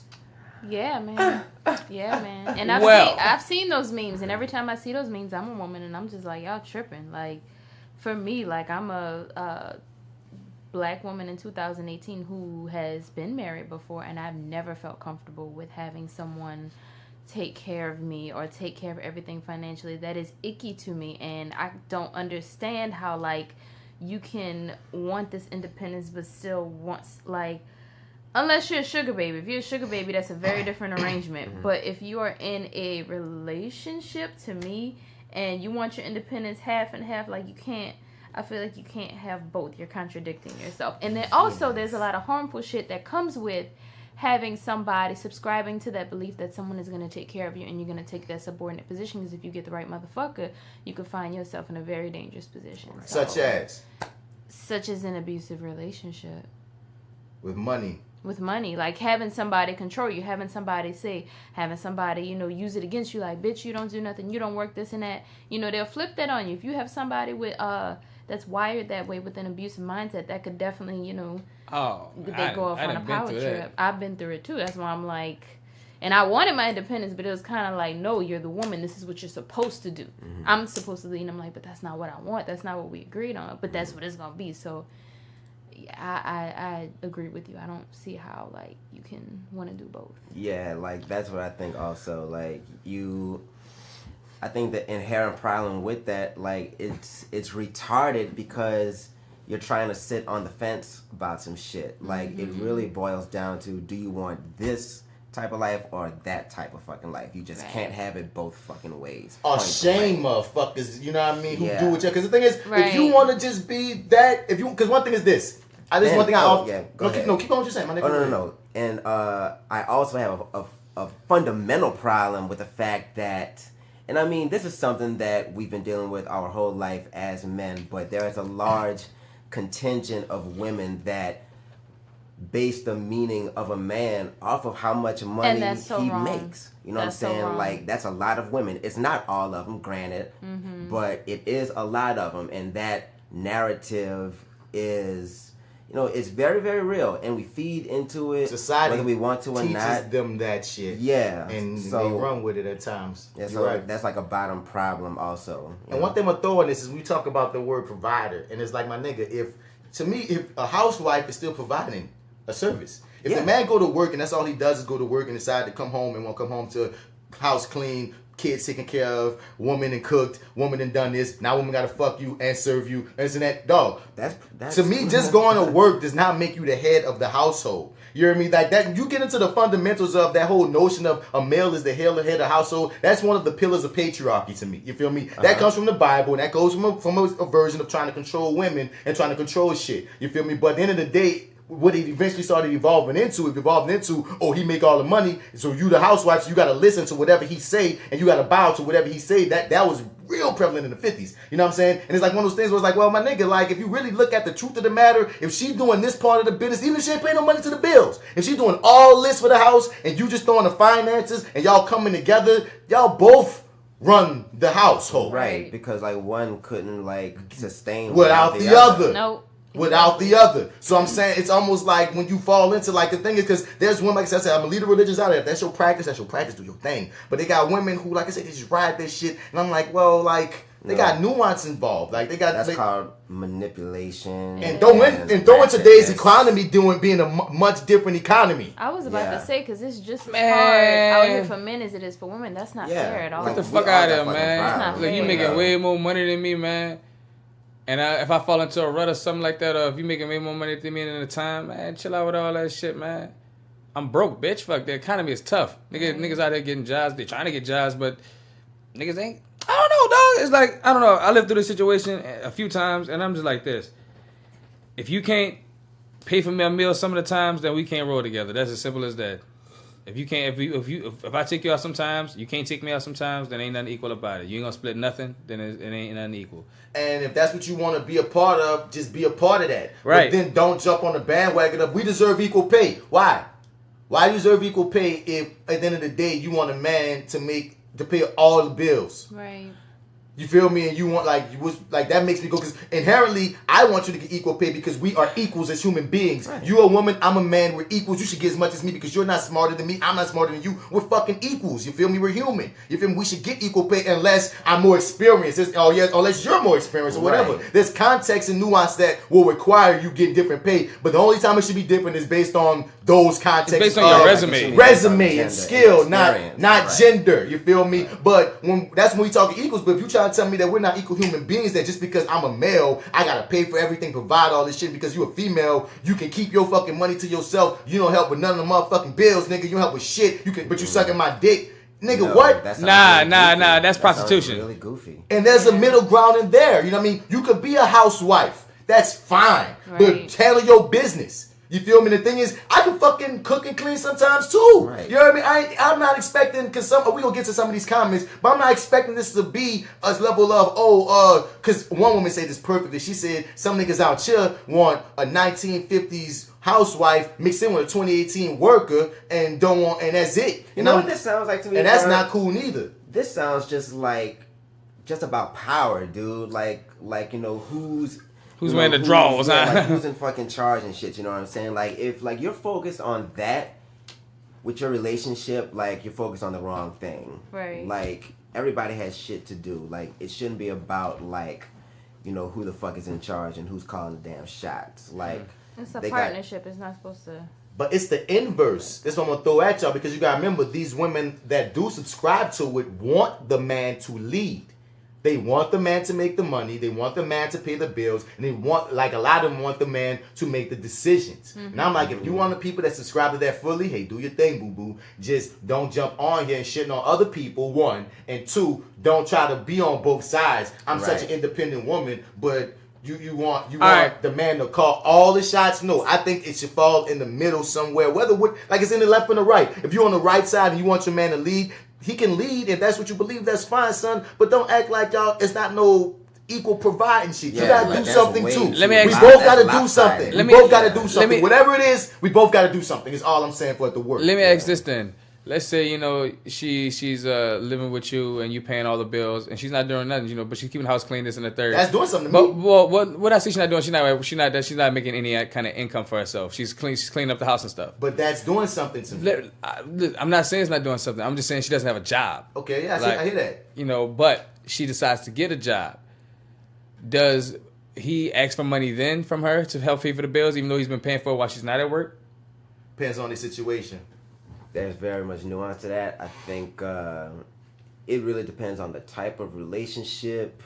I think you got to handle that one on a case-by-case basis. Absolutely. Because, what you about to say, Jay? You absolutely do. I mean, it just depends on, it depends on, in some situations, maybe it'll be that the woman got a job to occupy herself and that's her money. That's her, you know what I'm saying? So it just, like you said, it just depends. On one end, if that man was providing and he had no problem, that's the type of nigga he is. He told her, look, you don't have to even have a job. And like J.Steel just said, she decided to get a job just to buy her time. He never was giving a fuck about her money, no way. You feel me? If he asked, if he asked because he need help, she got it. I feel like she got to help because my nigga, I've been funding all this. Now you got some money and I need a little help. Boom, boom, boom. Right. But yeah, I think that's totally legit. That's legit for him. You can ask if you want. But also, if she get a job and he still don't require her to pay no bills and he cool with that, do your life, nigga. Okay. Ballerific, ball it out, bitch. Well, go get your career, girl. Work. You know what I mean? My issue ain't with there's so many situations to love and relationships. My issue ain't to fucking shut anybody's situation. I'm just saying, don't shit on that motherfucker unless you got all your cards together and don't try to ride two waves that contradict one another. Right, just keep it 100. Don't be a hypocrite. You give 100, they give 100. So here goes some of the fucking when I put this post up. Yeah. My nigga pulled this call from the We'll Figure This Out. We didn't shout them out earlier. The We'll Figure This Out podcast. He put, y'all about to argue. Niggas came out first and I had to laugh. Patrick Miller, here we go. I got your back, bro. Jay Burton, tag for comments. Did people like Beautiful Wicked? She said some real shit. You about to piss off a lot of women. My take, do what's best for your own household. I'm not the housewife type of broad, and I always work. It's 2018, and everybody in a relationship should have a job, in my opinion. So me not contributing to my household financially was never an option for me, just not in how I was raised. I also think these women that are talking this stupid shit are absurdly judgmental. Contributing to a bill you both benefit from doesn't make him less than a man. It makes her less than a woman if you can't understand that. I said what I said, y'all hoes can debate y'all more if you got a problem. Well. He said, well. Let me see another one. In my opinion, you can't have Chelsea Bryan. In my opinion, you can't have 1950s ideals and also claim 21st century progress. That goes for men and women, unless you find a way to have your cake and eat it too. That's on you. Well, then if you Bill Bellamy, then there you go. Jay Burton also from Would Figure This Out. But I will say I've been saying you can't want to be an independent woman and claim to want to be treated how your mom and grandma were. You got to pick one. Right. Nicolette Martin. I pay half the bills in my house. We're a team. If you need something, I got you. If we could take care of everything, he would. But living for 2 people is expensive. Plus a dog and a cat. Ha! These women who expect that man to pay for everything with this 6-figure job are the same women who are selling their friends belly wraps and diet teas on Facebook. Ooh, this is why it's important to date inside your tax bracket, okay? Ooh. Maybe not that last part. Tiffany, because I'm about to get to some people that say different things. Yep, there's 3 back to back. Tiffany A. Broussard, what's up, Tiff? Whatever works for the relationship, I know I couldn't be 100% submissive. I need a partnership, and the same goes for men. Want submissive wives, but they aren't submissive to Christ and the terrible dealer within a relationship. Now, Princess Ashley, man, one of y'all take this. She was one that said something different. What is this? All right, let me see. Go ahead. As one of the women who has 50s ideals and still independent, I'm independent because I have to be. Would I rather have a man take the lead? Hell yeah. I'm tired of making decisions. Let me bake my cakes and work on that. But men that I meet tend to want a mom girlfriend, and I'm not for that. I'm not taking care of you, paying all of my own bills, and all you bringing to the table is meat.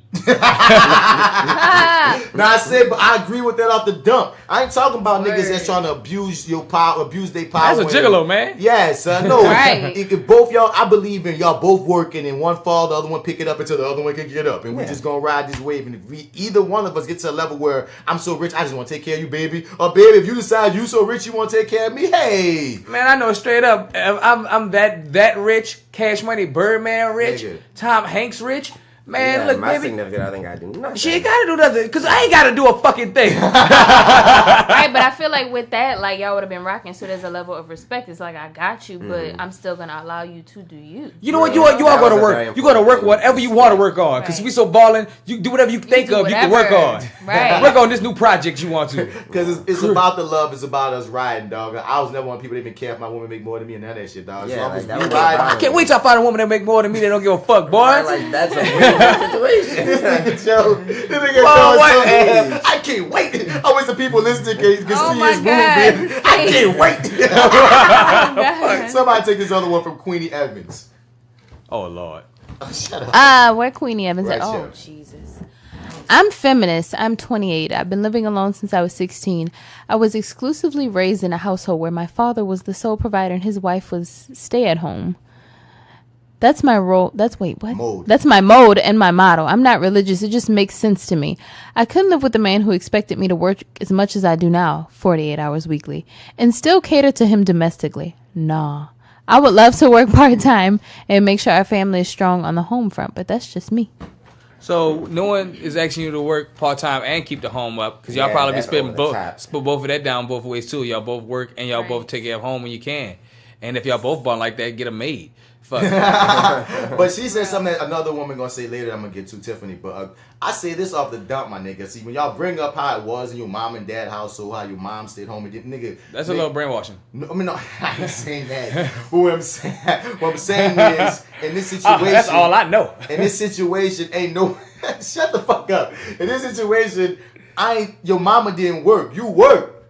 You feel me? If you working and he working, y'all both working. You dig? So I'm You saying, ain't in your mama's situation, baby. right, it's a different situation, and I still maintain that if you a household provider at home, that's still providing, dog. I'm saying this: are you one of them women that's saying whatever that man saying in our relationship goes? Because that's also attached to the scriptures that speak on the man is the head of the household. You can't subscribe to a piece of the scripture that you fuck with, and then Right. Then we shame people with a piece, and a nigga like, wait, hold up, they got more to the shit. That's what people dog. I know. I told somebody that on this exact same message. I told them the exact same. I know that's what people do with the Bible all the time. I know that. But it's just hilarious, dog. Like it's a trip. I hear you, Queenie. All I'm saying is, baby, be even, be real about her, dog. Like, come on, Sage. Let me do Sage Lachey. Okay, you do Sage. Oh, she got a nicer thing. Get it in. I'm a stay-at-home traditional type. I do believe in running home. You sound like somebody trying to build a dating show.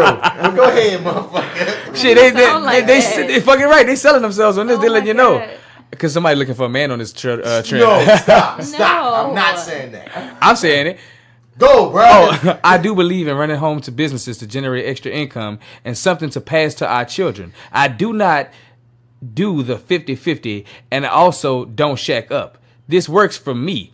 I cook, clean, believe in also being home with my children until they are school ages, and then focusing back on the businesses. If the businesses are not providing enough stability, I have degrees and background that would allow me to go back to work in corporate. I believe in gender roles. What is disturbing to me is that people think that a providing husband is abusive or controlling, and stay at home wife does nothing but kick her feet up. She went to the two extremes, but what you saying? Wow. All right, I think that number one, D-Mac, I'm really curious. You went. D-Mac changed positions about 4 times. No, because she like, what she said?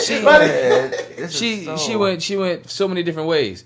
She went a bunch of different ways. She was like, I don't do the 50-50. Yeah. But I cook and clean, and if I need to go to work, she I will. She meant 50-50 financially. I know. All right. That's what she's saying. Oh, she's saying, okay. I ain't about to split the rent 50-50 with you, nigga. I'm gonna do all this home domestic shit. All right, and then if things get rough, I'll go back to corporate. But what does that mean then? She's saying she wants to stay home. There? Nah, she's saying she don't do the 50-50. She gonna have. But she said I have degrees and the background that if you fall off, she got a way to she could get a job until you get your money to your shit back, and then you. All right, so that's what it is with her. She was like, all right, this is what it is. I take it home, and if you fall off, I got you. But I put you back on your feet. I want to stay at home with the kids, and then I'm going back home with the children until they school ages. And I can go back to working again. I want house and clean and shit. And I want to do home business and stuff. What you saying, D-Mac? I'm cool with that. I don't feel either here or there about it.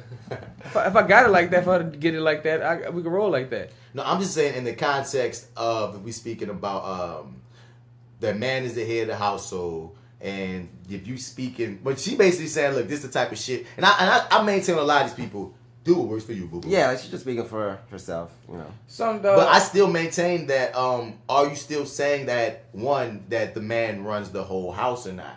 Right. Because she even brought up this part about not every providing husband is abusive. Of course, not every providing husband is abusive. No. You feel me? But the things about how this whole situation, this topic, this term has been weaponized. Many women have weaponized it as a way to say, men, you got financially, if you ain't doing this and that, you ain't no man. And women and men have weaponized it to be like, oh, if I am providing, bitch, then you better fall down, bow down, and I'm paying all the bills anyway. You mine. And neither one of those are healthy. Right. That is financial blackmail or financial slavery or some shit. Yeah, it's like some financial manipulation. It's like some financial fucking key they holding over your head. Exactly what it is. Like they dangling your freedom or something, and your humanity and your right to vote or something. Like your right to say anything. Your humanity was exactly what it was. Right. Your fucking humanity. And that's also because we put way too much value on money. On money. We do. And once again into the fucking Christian Bible, because motherfuckers weaponize this so many particular parts of the book and then want to shoot it off and it's wild. I want to get to Tiffany's and then I think we'll be done on this one because a lot of people said a bunch of real shit. Some niggas chimed in. Tiffany said it's real to me. She went in. Anybody want to take a swag at it? From what I've observed, most men expect women to meet them halfway financially and still expect women to take care of them like a 1950s housewife. Some of y'all still want her to come home after work and cook, take care of the housework, tend to the kids, and give you some ass when you want it. Now, I'm not religious or a feminist, but as a single woman, I am independent. Now, I want to stop right there. What you guys say? Because she got a lot. She can bring it up. She's talking about predator men. Yeah. Some niggas. You know what I'm saying? Some niggas. Like, those are obviously, very masochistic, misogynistic men like that we always talk about. There's a lot of niggas like this, though. I will give her that. I won't say no. There are a nice amount of men out here. I won't say that. Most. See, I even told her most to me is a hard thing to quantify. So when people use most, that's hard. My only problem. But a lot is still still covering. Yeah. It's still a lot of men in a lot. Just even if it's not the most of the men. I'll take a lot. I'll take a lot. There are a lot of niggas like this. Very, very, very many. I talk to a lot of women who speak on these niggas, dog. I don't want to say most. I won't say most because that's a nice hard amount. Huh? That's a very that's a bold statement. Yeah, but what you saying, J.Steel as a woman? This on that part right there. Yeah, I've met this person, so I know exactly what she's talking about. Oh, well, dum. Yeah. So like she said yes. And okay, so next she says, my dad and my mom worked, but he paid all of the bills. He felt like that's what he was supposed to do as a man. My mom took care of home, but I also saw him help out with things and with me. My mom didn't have to work, but if something happened to my dad, we would have been financially secured. I think this is a subjective topic, however. Different strokes for different folks. I do expect my man to pay the bills. When I have kids, I want to stay at home with them, and although I have several streams of income, I need him to be financially stable. I need an equal. Both the niggas in the room rose at that point. I felt it at the same time. I felt the energy just I will stop right there. I'll stop right there. What y'all saying? Bitch! No. How dare you do this to him? How dare you say some shit like this? You motherfucker! How dare... So you want to be a nigga to be like, we're equal after you want to stay at home and keep all your finances? That nigga better make all the money to take care of me, and I be able to keep my money to take care of the kids, and we equal because of that. Now we're equal.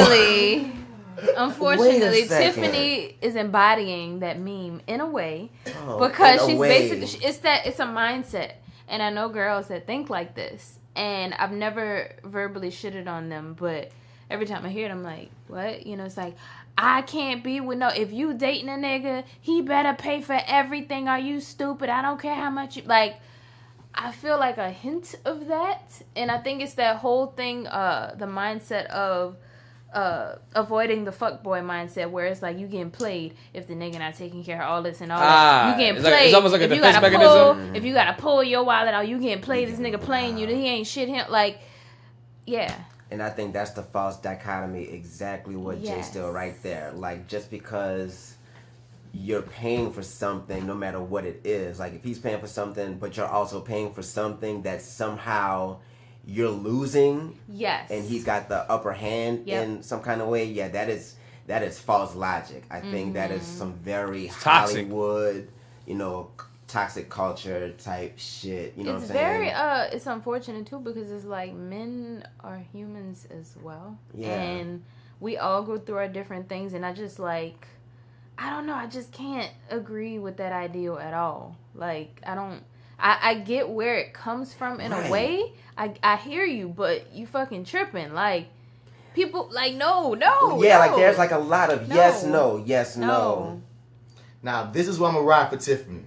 This is what I'm going to ride for, or I'm going to try to see what she got. Well, I'm going to throw some nuance, I guess, what she's saying. I will say this.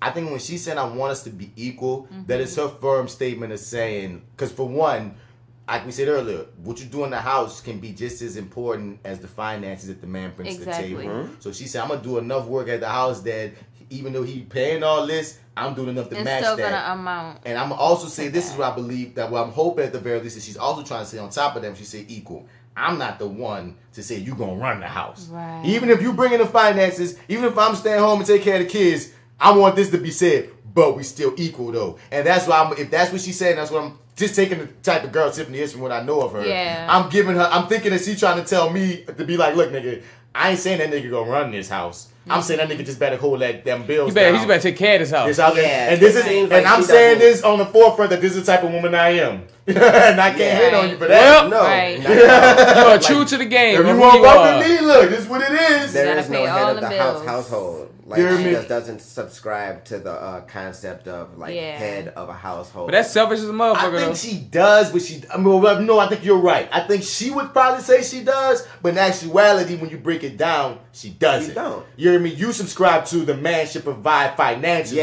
which is not the same thing it used to be. That's how they used to take it, but in actuality, a man provide financially is not necessarily making the head of the household. If anything, if a woman's at the house most and she handling all the business, nigga, she more the head than him. He's just throwing money and dick. Real talk. Exactly. Real talk. The head of the household always was a term, but it was never really the true man of the head of the household. He made the final decisions on certain things, but the women took care of the household. The man making the final decision in a two-person relationship is a problem. But that was also because like some women were like lead to the man of like what you want to do about it. Because they were taught wrong. Yeah. That's what I'm saying. Yeah. That's shit that you're taught. That because like I said earlier, what scientifically or genetically makes the man that to have to lead? Nah, it's just that's your partner, and sometimes you just be like how do you want to address it, and then sometimes.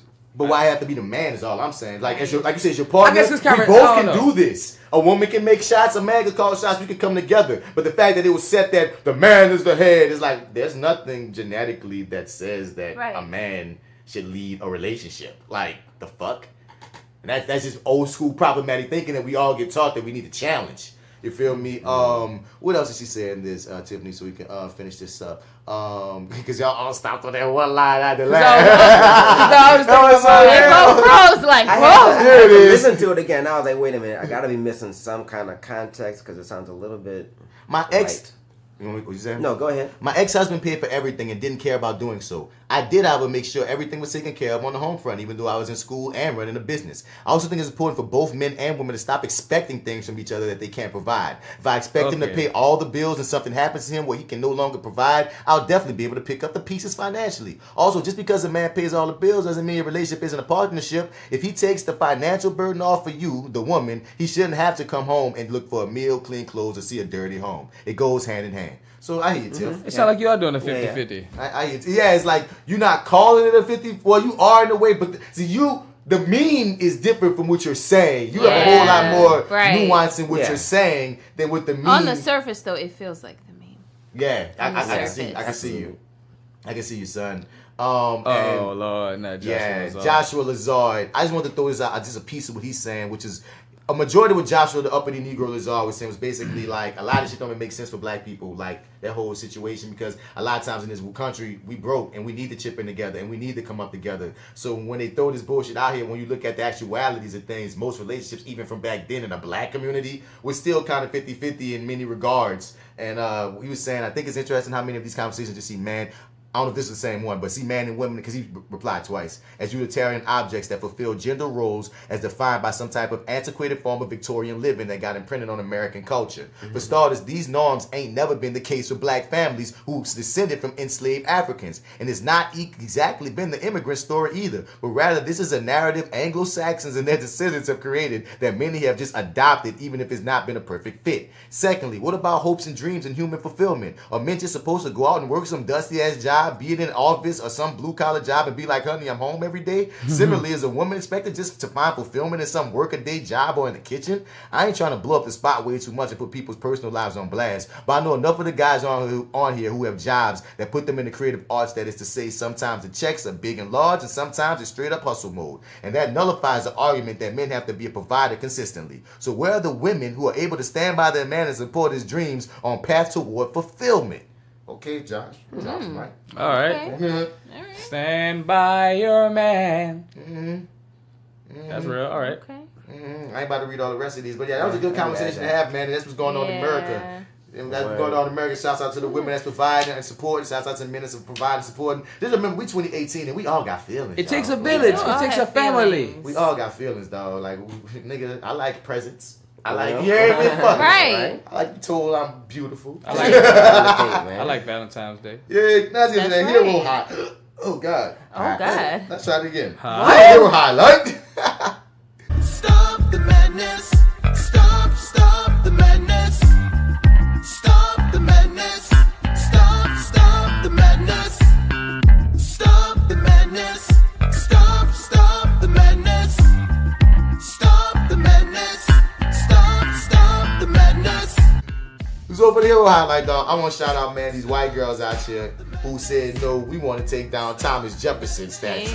Because that motherfucker owns she Asian? There's one Asian woman. Two white women and the Asian. All right. Shout out to them. Some students at New York Hofstra University want a Thomas Jefferson statue removed from Jefferson because he was a slave from their school because Jefferson was a slave owner who believed black people were inherently inferior to whites. And that's plain and simple, right there, there. Yeah, and I was like, okay, little white girls and Asian, like, for all the shit we talk, I'm gonna give y'all props for wanting to hold it down. What's their names? We should at least say their names. Sarah, maybe, I don't know. Sarah. I feel like one was a Sarah. Becky. There you go. Okay, so shouts out to this 29-year-old black woman who runs a privately owned airline worth $90 million. What's her name? We gonna tell you her name. Western Air is the largest privately owned really hot, guys. airline. She is hot. Thank you, J.Steel, for you being the one to tell us. It's happening. She's hot. Yes. It was established in 2001 by Rex J. Roll and Chandrice Woodside Roll. Their daughter, Shirexia Rexy Roll, she black, started as a baggage handler and is now the vice president of operations and general counsel for the airline, Western Air. Wow. In my role, I have to ensure operations comply with not only our company policies and standards, but to all relevant laws and regulations. Understanding your market and clientele, the customers always come first, etc., etc., etc., etc. She fine is $90 million. That pose, nigga, if I had $90 million in the bank, I would pose like that also. Yeah, I would too. Nigga, she like, I got my airline, y'all. Look at my airline. I'm a young black woman riding this shit. Go ahead, Roxy. And a super baddie. Beautiful. Fly with us, baby. So I gotta give her. Oh my God. Yeah. Well, yeah. Props to Western Shirexia Rexy Roll. I love that. The whole family look like. I love it. Yeah, and also last on the hero highlight, big ups to y'all Parkland kids. I mean, y'all doing y'all thing. I don't want shit on y'all advances. Yeah. And the fact that people are listening, hopefully, once again, y'all the future. We need the kids, black, white, and everything else to come together and talk that real shit and be informed. Like the little 11-year-old black girl I got up there, she ran her shit. So like, I was glad that the black kids that were talking was ready to talk. There's this one girl with glasses on at one of those at the March for Our Lives joint that was saying that, we here to let y'all know, we here to represent the black lives and the Black Lives Matter situation, so our voice won't get. I didn't say her name in the post, but she was saying that we making sure our stories don't get avoided and ignored. Yeah, these kids over here got a problem, but we've been having a problem, and we want y'all to not forget the Black Lives Matter and the whole situation that we keep getting gunned down by kids in our neighborhoods and by the police, and don't let that be forgotten because that's gun violence too. That little girl ran it, and I was like, whoever you are, black girl with glasses that went viral, I applaud you too. Fuck. Yes, absolutely. Add the claps to that shit. You dig? So that was episode 49, side B. Yay. You feel me? We just went in on this one, y'all. Beautiful episode. They tried to hate on us, but we bounced back. Yeah, we bounced back. The technology tried to hate, but we always endure and go forward.